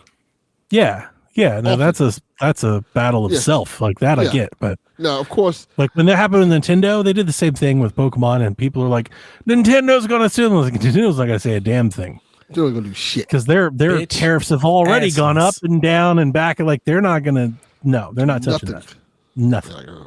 And if they do, it'll be polite. It'll be polite and probably back channeled or but they're not gonna. They're not going to court with the U.S. government. Not putting that up, please, Mr. Trump? They may send a cease and desist or Ugh. something. Yeah, that's what they'll say. But that's it. It's they're not going to actually fight. Didn't they put out a statement about that? They said something like they basically acknowledged it existed and said they didn't have approval to do that. Yes, we don't want to get into politics. There it is. Fuck that. Yeah. That's what they said, essentially. That ain't politics. You're stealing my IP and utilizing it in ways. Well, he can have it. Fuck that. Yeah, like I said earlier, my little story with Xbox feels different and somewhat unique. The Xbox to me was always the extra console. I had my Nintendo console and then we had an Xbox, and it was, it took many years and podcasts and stuff to basically realize, as my gaming palette expanded and my awareness, broadened, that the Xbox to me is basically just a stand-in for PC gaming. It was PC gaming in a form factor that I knew, which makes sense. That was the whole point, right? That's what Microsoft was going for. But for me, that's really where I find all that stuff. So for me, a lot of my experience and love for Xbox actually has nothing to do with Xbox. They have stuff that I absolutely love and adore, but But the day-to-day, like the reason I had an Xbox was GTA, Call of Duty, Medal of Honor. That's where I played Doom. That's where I played Oblivion. That's where I played Skyrim. Like all of these other games. And eventually along the way, I would build, fandoms for Fable and for Gears of War. But I say that to really qualify that, like, when you hear and talk about like Xbox fandom, I've honestly never felt like I really fit that too well. Because I was always felt like I was playing the games the Xbox fans weren't. And I know that Fable has its fans out there, but I think I hope people understand what I'm trying to say. Like, there's a whole different Xbox fan that talk about the glory days of midnight launches for Halo and stuff. And like, that just was never me. I couldn't care less. And Project Gotham Racing never cared about. Honestly, never even listened to the car segment at the Xbox show until Forza Horizon 3. So it was a long time. So I remember playing Project Gotham Racing and thinking it was awesome. And yeah, I've always heard they were good. I just never. Yeah. My initial adoption of Xbox had nothing to do with Xbox first party. Is the point I'm making. Yeah. I played it for Saints Row, for NFL Fever, for 2K, for Madden, for college football. The games that weren't on Switch, weren't on GameCube, weren't on 64, weren't on my Nintendo consoles. Never made it to Wii. Yeah, I played the games that just never came to other consoles, like Gears, Halo. Also, I think just exclusives. Prey was one of those. You're doing games. Exclusives. Donnie bought it as just like the console to play games. I played Rock Band and Guitar Hero on it. Yeah. Which is what I say most people buy consoles. Rainbow Six Vegas. Just play. So I've always bought Nintendo consoles for first party. And I buy it now. Like now, I buy most things there, but I didn't. Like during the Wii U, I didn't. During the Wii, I just played Nintendo games on my Wii. Maybe Japanese games, right? But like generally speaking, the games that I play, my day-to-day sports and shooters and adventure games, open world games, I played those on Xbox. I lived with foster parents when my foster dad had an Xbox. Like the OG Xbox. And I think we got it. This is, I don't know, probably sometime after it launched, probably right before the 360 launched. Because we got it super cheap. It was used. I remember it beat up. And I played GTA on it a lot. Like, so I had my N64 in my room and we had the Xbox out in the living room. And, like he and I, we'd play like NASCAR, we'd play Madden, we'd play college football and stuff like that together. And then I would start playing it. And that's where I found Elder Scrolls. So like, I think it was Morrowind. I think it's the one. Yep. Right. Yeah. That was like that was a big game for me because it was like the first time that I found something that I thought was Zelda-like, but not Zelda. Like I'd loved Ocarina and Wind Waker and Twilight Princess, right? I loved all those Zelda games. Like my favorite thing is to play a Zelda game, and I played them over and over again. I never really found other Zelda games for a long, like it took a long time to find something else. And Elder Scrolls was the first one. And I was like, dude, I love this. So I was all in on Oblivion. But on that original Xbox, I found Fable. And I think it came out of that. I think I was at a used game store and I was like, I love Zelda. And somebody was like, have you ever played Fable? And Fable did it for me. I locked in hard on, like, from that point forward, I wanted a Nintendo and an Xbox so I could play Zelda and play Fable. And so when the 360 came out, the 360 was my first day one console because it came out ahead of the Wii, right? I think I remember that math. And I think it was out first. It beat PlayStation Market. It was out first. Yeah. And I think it was ahead of the Wii. And it was my first day one console. I remember unwrapping it. I remember looking at the gleam and the reflection off the shiny helmets and like NCAA 06. I was like, oh my God, look at the sunlight in the helmet. You can see, I'll never forget telling my father, I was like, you can see the flake in the helmet. Like it sparkles, like holy shit.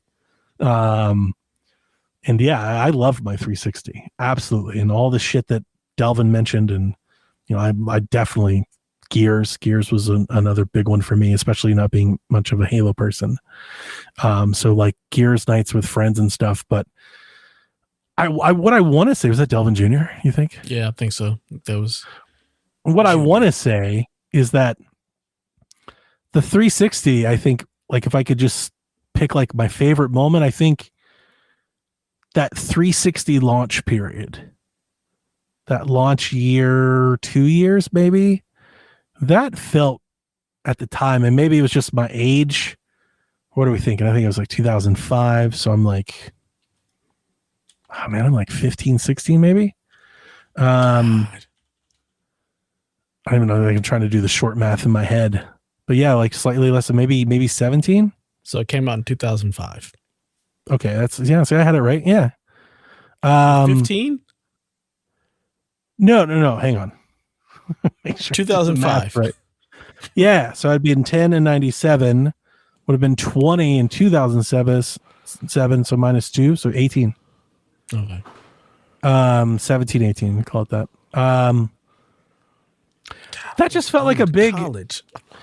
I was so excited for the 360 because like it felt, and dark, like I even hate to say like cliche terms, it felt revolutionary. It felt like a big jump from what we had known. And it also felt like really like zeitgeisty, like popular. Like 360 was, like Xbox was like The Rock and Microsoft and Bill Gates and like Elijah Wood and MTV, and like, they just kind of had a lot of fucking marketing and a lot of buzz.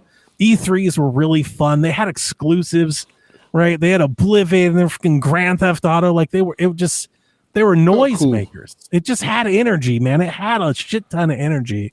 It felt cool. You're right. Like it felt cool. And like when you're bringing up Xbox Live, and like I had never gotten to multiplayer, but yeah, I remember like having the headset in the box and like plugging it. I'm like, oh shit, I can talk to my friends. Like it felt like it was gaming in a way that I had never experienced before. Like it felt different.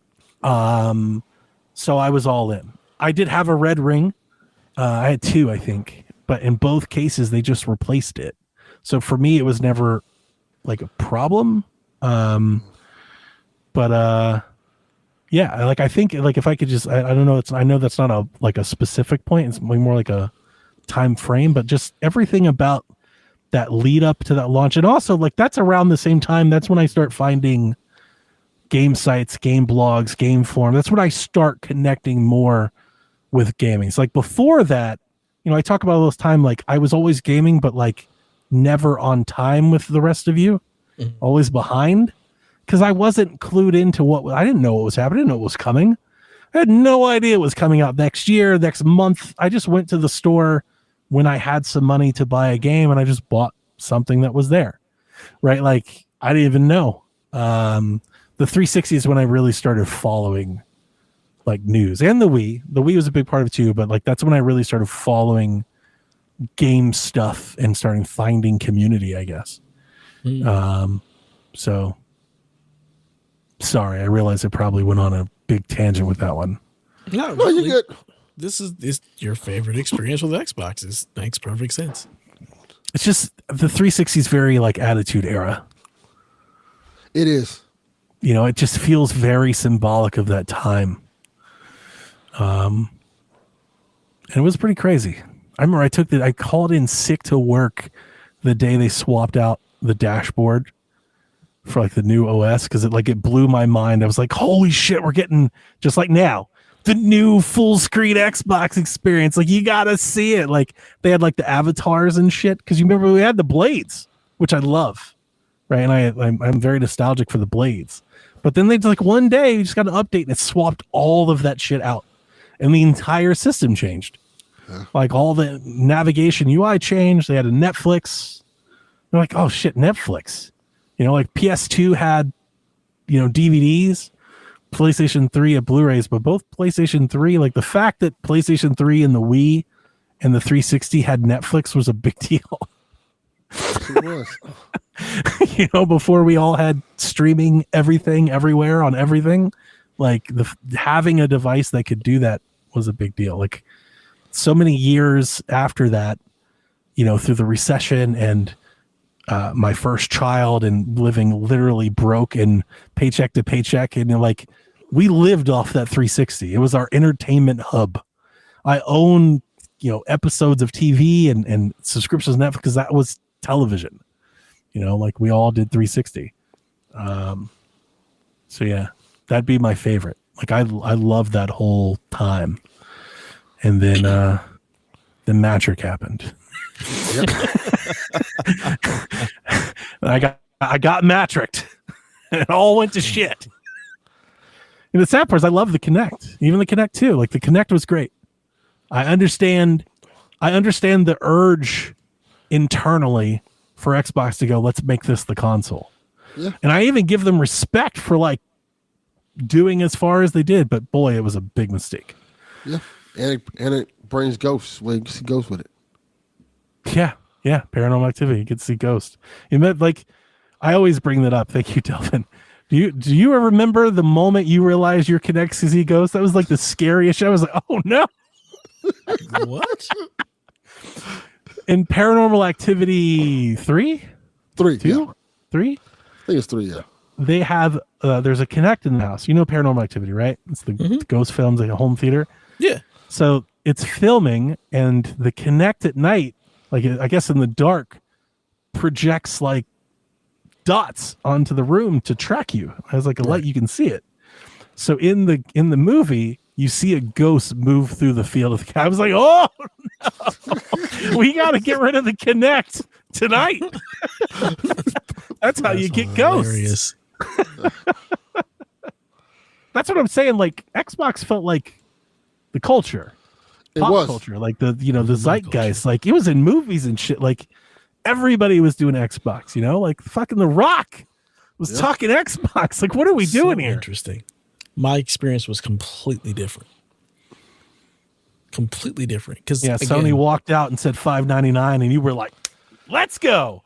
Well, none of my friends played Xbox, so like my whole community, y'all just rich, just $700 consoles out here. I was also 24. Like I was out of high school. The big age difference. Very different. Very different. You're independent. I'm not. Out of college, working. So in high school. Yeah. Just very, very different experience. And Xbox was never, because none of my friends played Xbox. We all were all PlayStation. Like none of us gave a shit about the Xbox 360. It's like, okay. Especially if none of us played Halo, Gears. None of the exclusives did anything. So for us, it's just like, that's the part where I've always disconnected, because I never really bought an Xbox because of exclusives. Mm-hmm. So we just waited a year until PlayStation came out, and that's where we played all of the same games.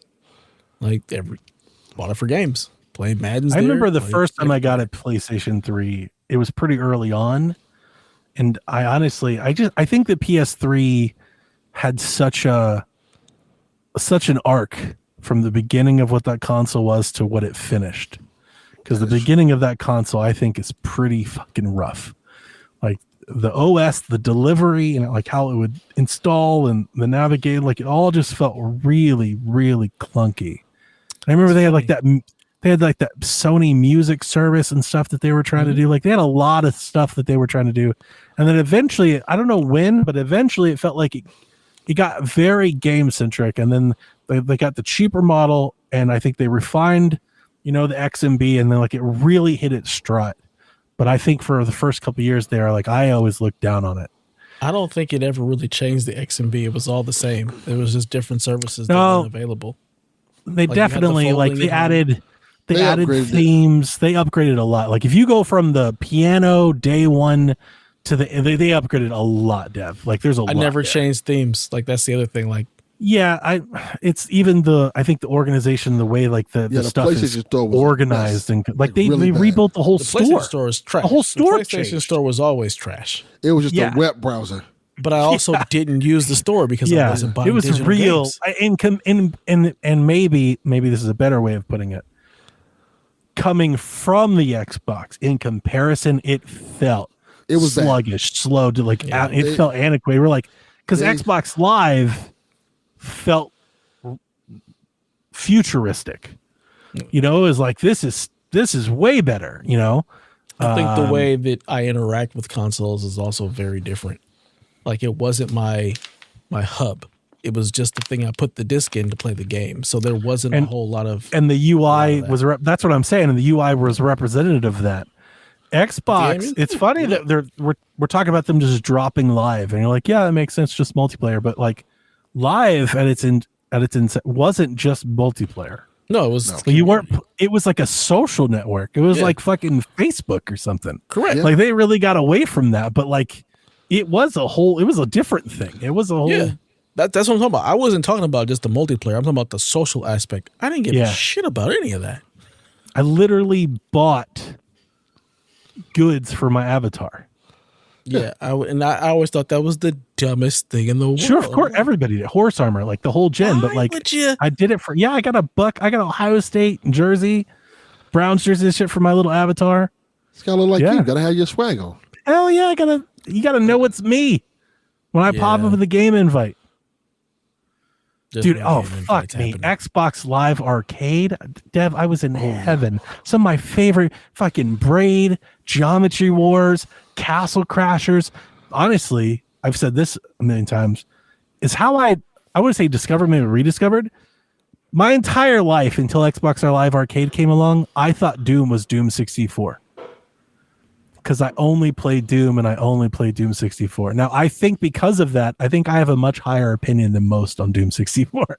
Like, I really liked Doom 64, but like, I didn't find Doom proper until Xbox Live Arcade. And I remember just being able to like, I just get to download Doom. I thought that was the coolest thing.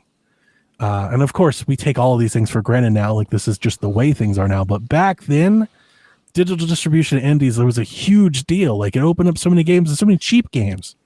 You get so many damn games for like $5, you know, $10, like brand new games.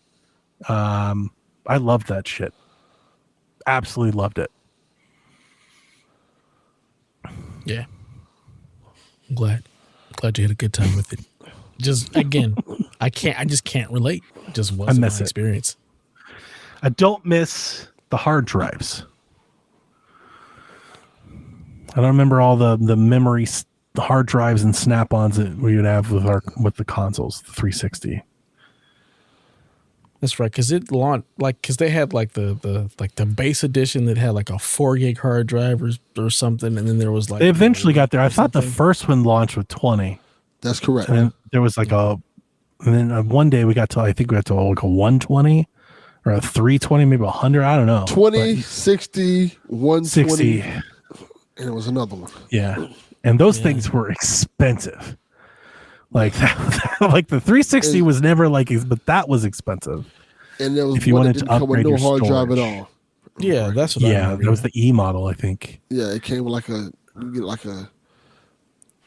But I probably would have been interested in a PlayStation 3, but it was so like it was like the Raw Alley now. Like to even look at the price, you're like, I remember arguing with people at the time. They were like, "It's great," and I remember people were like, "It could be Red Ring." I'm like, "Yeah, but I could buy 3 of these before I buy one of those." Like, it's so expensive.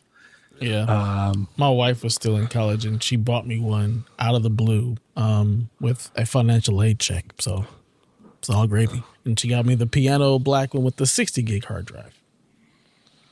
Nice, the backwards model. Yep. Gotta love it. I didn't get to single PlayStation backwards compatible game. Many years later. I want to say at least 2010, maybe 2011, maybe 2012. Like years later. The end of it. Like, I think it was after the PSN outage. I remember people being so like Xbox folks being like so up in arms, like, oh my God, the outage. Your shit's broke, man. Nobody cared because they stole your stuff. They've got your identity. They're gonna ruin your credit. What credit? You can't. I got black people credit. Like, what? Take it. What you gonna do with that? It was so funny because like that outage, it didn't affect anybody that I knew. Nobody cared. I can still play Batman Arkham Asylum because I had an account. I think it made me get a PlayStation 3. It was a couple things. I had an account from one of my swaps or deals, so I ended up getting Uncharted 3, I think, for free. Mm-hmm. And that kind of made me get a console. It was the first time I played an Uncharted game. Oh. So like the 3 of them were out before I ever even played it. Wow. And it was that, and then finding that I love it, that led me to find Naughty Dog, and then I found The Last of Us, and then it was kind of over for a while. But yeah, so I came back late, and then I was like, holy shit, Journey's great. Still to this day, I have not played Journey. That is so sad. Sounds about right. That is so sad. I'm not missing anything. It's not a game for me. June says he got the Xbox Connect for our daughters to play Just Dance. There were times it picked up the furniture and they would get points. Like, what the fuck? I love the Connect. I was all in on that day one too. That E3, that shit bought me a hook, line, and sinker. You guys ever see the Connect E3 opener? Long time ago. I don't You guys remember. know what I'm. You don't know anything about I know Project it Natal? existed. I just don't remember it. Project Natal? It was Xbox. I wasn't paying attention. So I watched all the E3 shows. It was so much fun back then. I only watched the PlayStation. Damn, Jeff. All right. So Connect, you get on stage. They're talking about Connect out to the camera, and the guy goes, "You're going to be able to interact with the game in ways you've never seen before." And the lady draws a picture on a piece of paper, like the player, real world, draws a piece of paper on the picture, walks up to the Connect, basically puts it in front of the Connect so he like scan it, like read it. And then the person in the Connect game grabs a piece of paper and starts talking about the picture you just saw. And it blew my fucking mind. I was like, what? There's no way. And I was right. There was no way. That wasn't real. That's But it sold it to me. Like I was so hooked. Got him.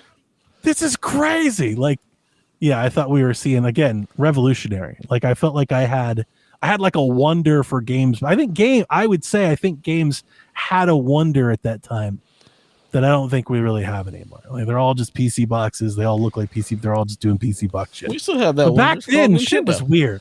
We had Connect. We had Move. The Wii Motion thing, a fucking balance board. Like everybody had weird. Like gaming was still weird. You draw tablet. You know, we were still doing weird. Like it felt indie. It was like doing weird indie shit. Yeah. Not like indie game, like indie tech, like the dawn of, I'm the same same person that I am now. I thought that shit was dumb. Like, shit out of here. People wrapping their 360s in towels and shit, trying to bake the solder back. Like, I remember that. Couldn't be me. right? You know, Guitar Hero. There was like a magic to Guitar Hero.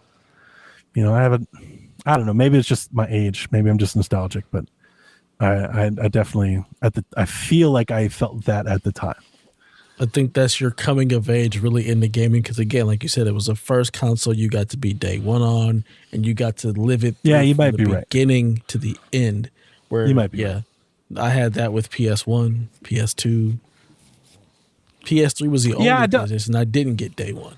Like I said, I had a 64, and when I had it, people had it, but I don't recall like what was going on. I didn't know if the 64 was good or bad or failing, or I had no idea. Yeah, I was like, I have it. Mario Golf.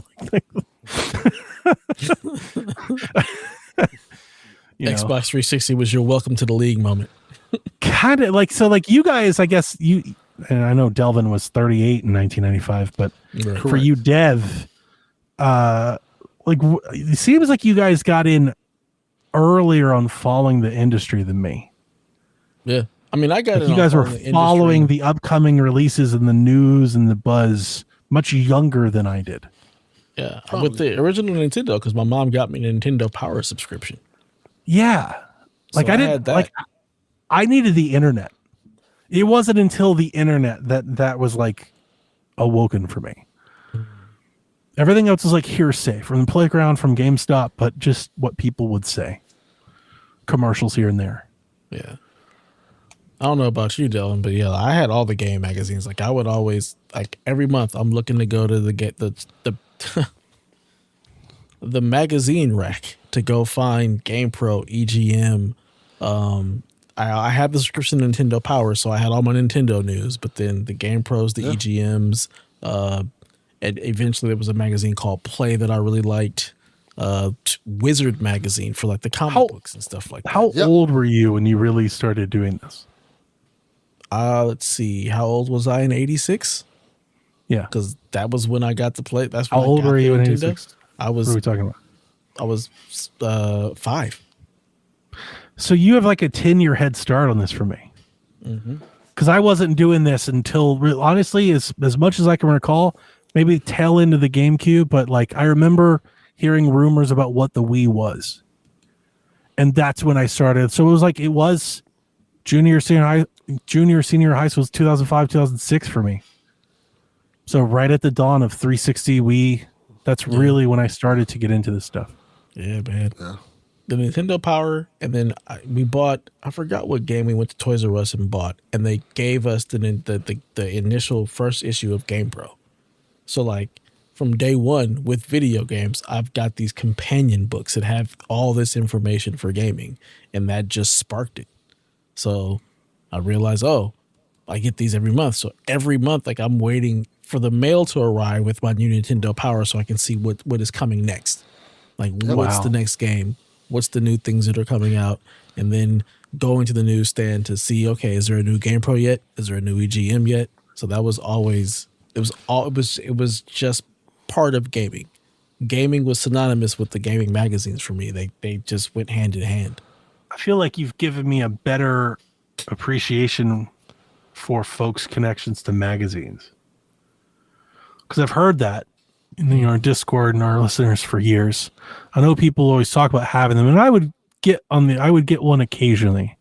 We'd at a Kroger or something, and there's on the shelves, But like you were devouring that information. Mm-hmm. Yeah, I never had that. I don't think until like at least I'd say maybe like 2003, 2004.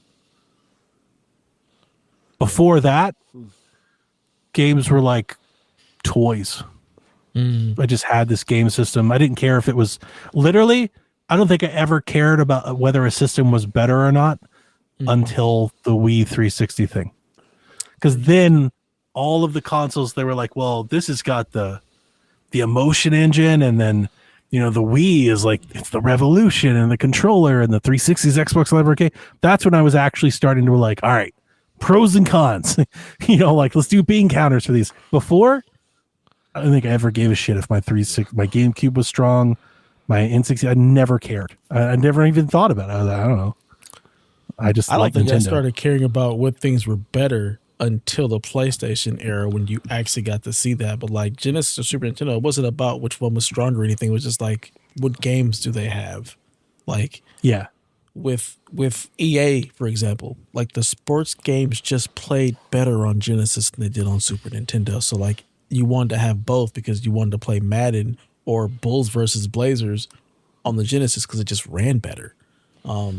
Super Nintendo, like you wanted that for like all the RPGs and Secret of Mana and F-Zero and all the different like Nintendo licensed properties. Where with Sega, like it was just a totally different vibe. It was way more arcadey. So like Altered Beast, as much as people hate that game, it was dope to be able to see that as an arcade cabinet and then also on the Genesis.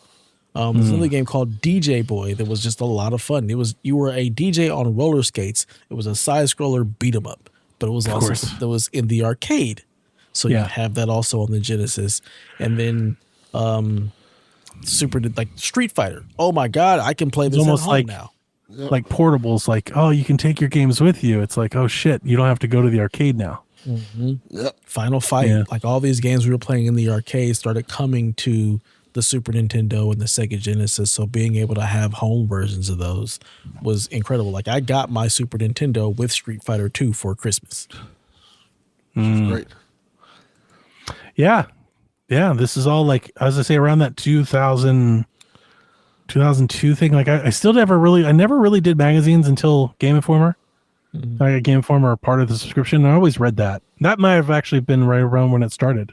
But I used to go to GameSpot to get the E3 discs. And that was like, I got to see the new game, like. Did you rent games from like a mom and pop store before like Blockbuster? No. See, I think that was also another thing that was huge for me. I've I've rented games and movies. It was always from Blockbuster or Hollywood Video.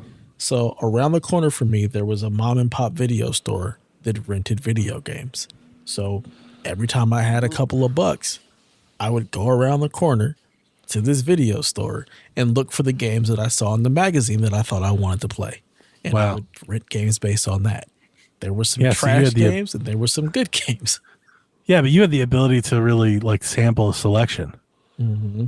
Dude, I played the same like 7 N64 games for like a decade. By N64, like I was much older and everybody had an N64, so we were just swapping games. And again, we would go to Blockbuster and I played so much Ocarina and Mario Golf, man. Like so much Blitz, just played the same thing like over and over and over again, for a good while. Yeah. Just again, like that 10-year head start I had, it just completely shaped a different way that I game compared to you. Yeah. And again, having the mom and pop store around the corner for me to be able to play DuckTales, like, cause I saw it in the magazine, was like, oh, this is cool. I love this cartoon. Let me go pick up this game and play it for a weekend. Nice. Yeah. Good times. Delvin? Question number 2. We can end it there. I was just waiting for you to chime in at all. I think Dev kind of nailed it. Like it was just the era. It was the era that you kind of like. I was talking about this with somebody the other day. That the fact that it was really cool to be able to get a console and kind of get the close to arcade experience at home. That meant a lot. Like just like buying Street Fighter and it looks like because the arcade was better. That was like the best version. Yes. Mm-hmm. Yeah. Okay. So like you go home like, oh, this is pretty much Street Fighter that we played in the arcade. It's That's really funny because like Atari, if I get any of these handhelds or emulations, a lot of them come preloaded with a shit ton of arcade. I'm like, get this shit off of here. Yeah. Like I've always looked down on them, but yeah, no, I get it. You guys growing up, you're like, oh shit, that was the bee's knees. Yeah, that was the best. It was a big difference. Like like I said, when you growing up, and it really started with like the Genesis and Super Nintendo, like getting the arcade at home was really cool. Like I thought that wasn't the NES. No. The Not NES even was no, it did get close. The Ninja Turtle game, so Ninja Turtles 2 on NES was the arcade game, and that was just probably the only game that was like Pac-Man or something. Like they had some arcade stuff, right? Yeah. Even Pac-Man kind of looked bastardized a little bit. Super Mario was pretty good. And it wasn't as good. Regular Mario, but it didn't look as good and it wasn't as smooth. Yeah, really. Pac-Man. It was still better in the arcade than it was on the Nintendo. Way better in arcade. Mm-hmm. Wow. It was slower. Mm-hmm. On home PC consoles. gaming. Not your local arcade cabinet. Yeah. Basically, that is arcade probably master the most apt comparison to like the early Nintendo, Super Nintendo comparison. Like the PC version was in the arcade. Like Mortal Kombat, for example, played way better in the arcade than it did at home. NBA Jam, the arcade version was way better than the Super Nintendo and Sega Genesis version. I never had arcades, so like I wouldn't have known. Yeah, arcade was just better. Home version. I've played arcade cabinets, of course, but you just. But I never went to an arcade. Did you have a 7-Eleven or a donut store? So that to me, when people say arcades, that's what I think of. I think of the corner at the bar, at the bowling alley. Yeah, that's where I played most of my arcade arcade games. That's the place we played most arcade games. But it wasn't like it wasn't Mortal Kombat. I'll tell you that. I had Mortal Kombat like at the corner store. It definitely wasn't Mortal Kombat. It was like older stuff. The guy at the corner store like had a Mortal Kombat and Street Fighter arcade cabinets, shit like that. Really? What about? Did you have 7-Elevens? I'm sure I did. I mean, they didn't have arcade games. I didn't go.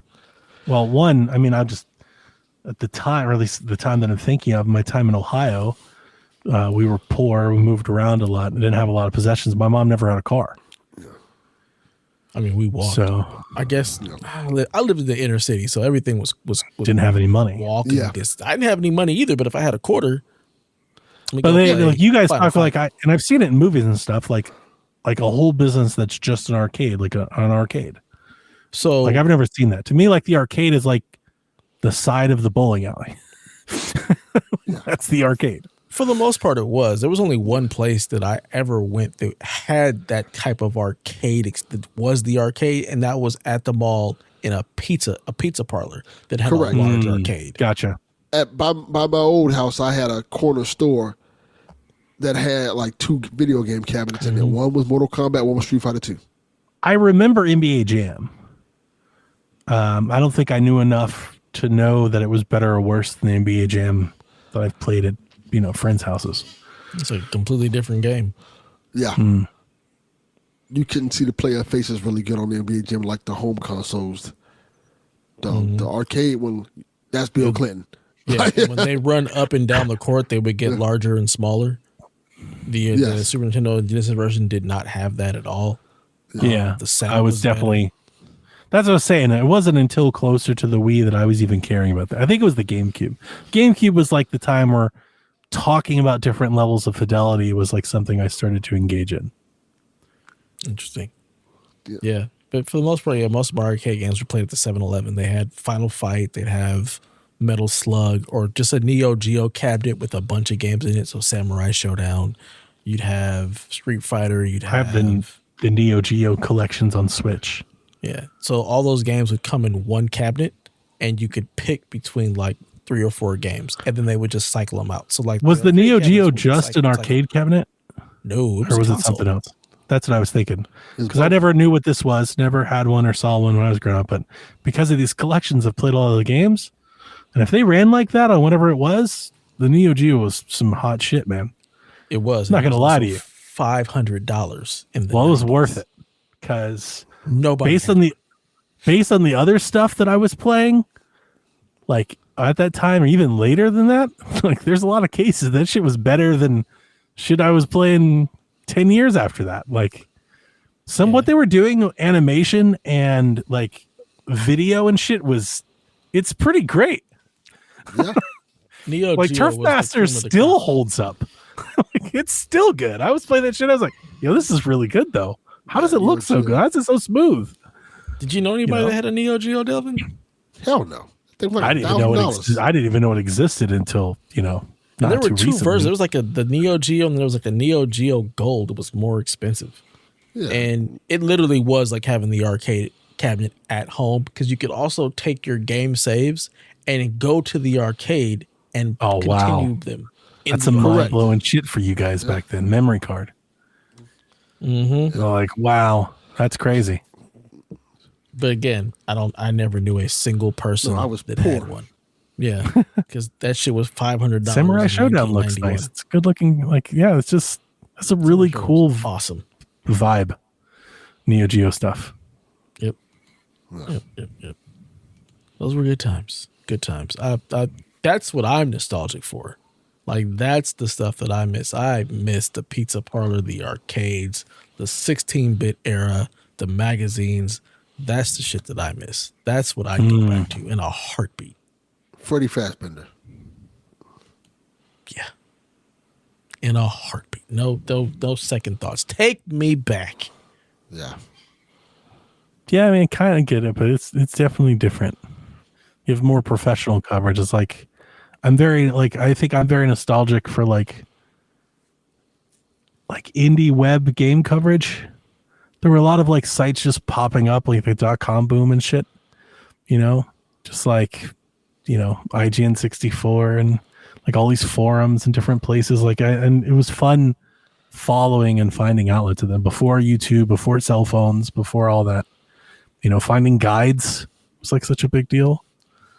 Yeah, I never did any of that because I had the magazines. Like, I didn't go to forums. I just, for what? Oh, yeah. It was never. I did that to talk to people, to do what we're doing now, to find my future podcast host. I found you. Yeah. I don't even remember how I found Married to the Game, which is the crazy part. Like, I always think back, how the hell did I find this podcast? And for the life of me, cannot remember how I found it. I was couriering back then. That's when I found all these podcasts, is when I was doing the courier stuff. So I would drive overnight to different places across the country. And back then I would just type gaming into like iTunes and just download, just play anything. I was just interested in it. So I tried a bunch of stuff. Yeah. Oh, Gabe Patillo hopped in my DMs. Straight told me like you'll probably like the show. Really? Crazy. Yeah. I think I was on a podcast called Geek. Now that you say that, I remember him. Yeah, he used to just do that. Yeah. Like if he interacted with people online, he would just tell them. Like he would just plug it. I remember him doing that. Yeah. I He was wasn't good at even that. on Twitter. Like I wasn't on social media at all. I don't know how what's funny is Barrett33. Barrett is like one of the person who was telling me to listen to podcasts. He was like, you might like podcasts. Like you might like Podcast Beyond. And I think that is the first podcast that I ever listened to. Because at first I was like, I don't want to listen to people talk about video games. Like, I'm good. And again, this was Yeah, mine was Nintendo Voice Chat. I was 30 at that point. I was much younger, but NVC, Audrey Drake and Rich George. Oh, That's why we do the Greetings Couplings. The Greetings Couplings is Audrey Drake's thing. I thought that was just something you made up. No, I've ripped it off. Because I really liked them, and that's when I kind of get into it. And then they both left and moved on to better careers, and I never really could. The podcast really fell off for me. Podcasts are so host centric. Like I liked Jose, but they just kept having turnover, and I just eventually, moved on. But yeah. my Greetings Couplings was a shout out to like my favorite era of that show. Mm. I even told her about it. She was like, she told me to do it. She's like, keep it going. Yeah. Yeah, I was definitely like 31 or 32 before I started listening to podcasts. Because when I started working at NBC, so it was after my daughter was born. And that was when I found Podcast Beyond, just because Barrett was like, man, you should listen to this. So Beyond. Like, yeah. And then somehow found Married to the Games, which then somehow I got on their forum and started talking shit to Led Boredom you to Buckeye. me. And where did that get you? Right back to me. Those Married to the Games forum days were great. They were. That was a lot. I loved. We could watch E3 and then come bitch to you.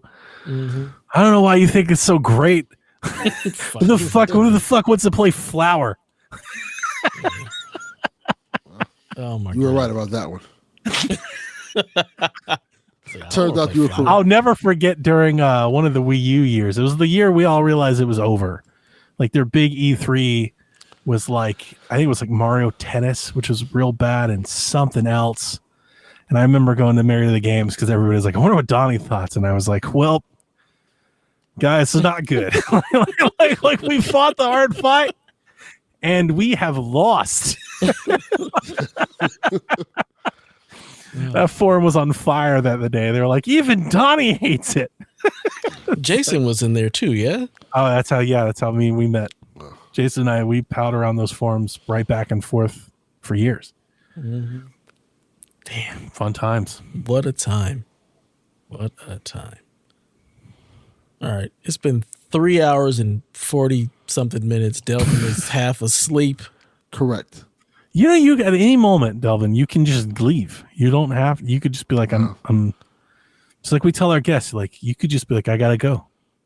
No, he's not Microsoft. He's not going to pivot. He's like Sony Exactly. Nintendo, and he's going to see it through. Stick the course. He believes in it. He believes Exactly. in it. He's here for it. Okay. Correct. Fair enough. I respect it. I respect it.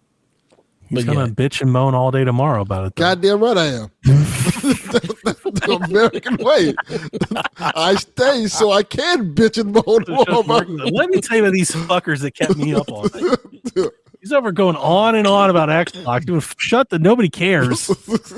Halo's on PlayStation anyway. Like, what the fuck are we doing here? Exactly. Yeah. You could have cut out about a good hour of that Xbox talking, just talking about this other stuff. The good stuff. I told you everything else is an Xbox. The new show. Yeah. That's I a love good this idea. That is a really good it's idea. a really good I'm idea, scared though, to right? say it's a good idea because I might end up Everything on the else show. is an Xbox. You talk about Xbox and everything else, not PlayStation. Just everything else, right? Handhelds, PC, Steam Decks, Xbox, mobile, cloud. It's a great idea. It's a great idea. Everything else is an Xbox.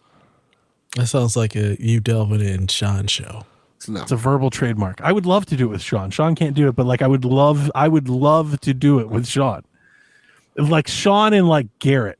That Like I sounds need like a good idea. one like one non-super Xbox-centric personality. And then like that'd be a really fun show. It's like Game Tech, but Empire, but Portable Pros. It's really good. Only if we get early morning Garrett, where he's just talking quietly and very calmly and just. I don't think it's going to be very good. Yeah, that's the Garrett that we need. Garrett can just sit there and kind of calmly talk shit. Did anybody hear if he wants to show up this weekend? Do I have to reach out to him? I don't know. I wasn't paying attention. Yeah, I forgot about that. Speaking of not paying attention, we're almost in the month of November, and I don't remember what we decided last year at all. But I do remember that last year we had a debate on what to do about our Christmas break, and I just don't know what that was. Yes, I don't remember. Did, so what was it, Delvin? Because I remember you cared a great deal about whatever it was. Yes, because we were saying record early, and so we don't have to come back. And Donnie was like, we should come back at a point in time and just record a Christmas episode. So we do the Christmas show in the middle of December, in the middle of our break. And Delvin doesn't want to do that. He wants to just do it and then never talk to us for a month. Correct. Isn't that what we did last year? No. We came back. You didn't come back. That was the problem. Here's the problem. Here's the problem, Delvin. I don't think Rebecca's going to like this idea. Well, that's because our end of the year show has always been Christmas coded. Like it's always. But she also don't like the idea that Dev just wouldn't show up. This is the way we keep Dev here, by doing that last episode of PSVG as a Christmas episode and just not holding on to it. So obviously we don't have to figure this out on the pod, but this next week, let's try to have an idea on when we're doing these dates and stuff so we can start putting out some word. That's a good idea. So like our final episode should be like right now, I'll just throw it while I have you. Like if we're going to keep the same day, which nobody else can do, right? So we can't do it on Wednesday, right? It's got to be a weekend. What's Wednesday? Wednesday. I'm thinking. All right, so I'm thinking November. Let's do this. December 6th. It's a Saturday. It's the first Saturday in December. First Saturday in December. And we'll come back. Let's see. January 3rd or 10th. That sounds right. I could do that. My wife will be visiting her other family on the 6th. So sure. So maybe Shaq comes back the 4th. PSVG comes back the 6th. Or the 7th. Right. Okay. All right. Yeah. So I'll start pushing that tomorrow. Listeners, you heard us do this live. If you've made it this far, all 4 of you that make it to this point, you'll know that that's what we're trying to plan. So. Yep. Cool. Well, ladies and gentlemen, we did it. Until next time, please play some video games. Nobody's sleeping in the middle of the bed.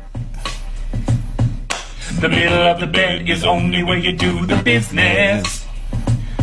But when everybody's ready to sleep, it's the side of the bed that can't be beat. It's the middle of the bed where lovers meet. But when it comes time to slumber, it's the edges. Ooh, ooh, ooh, the edges.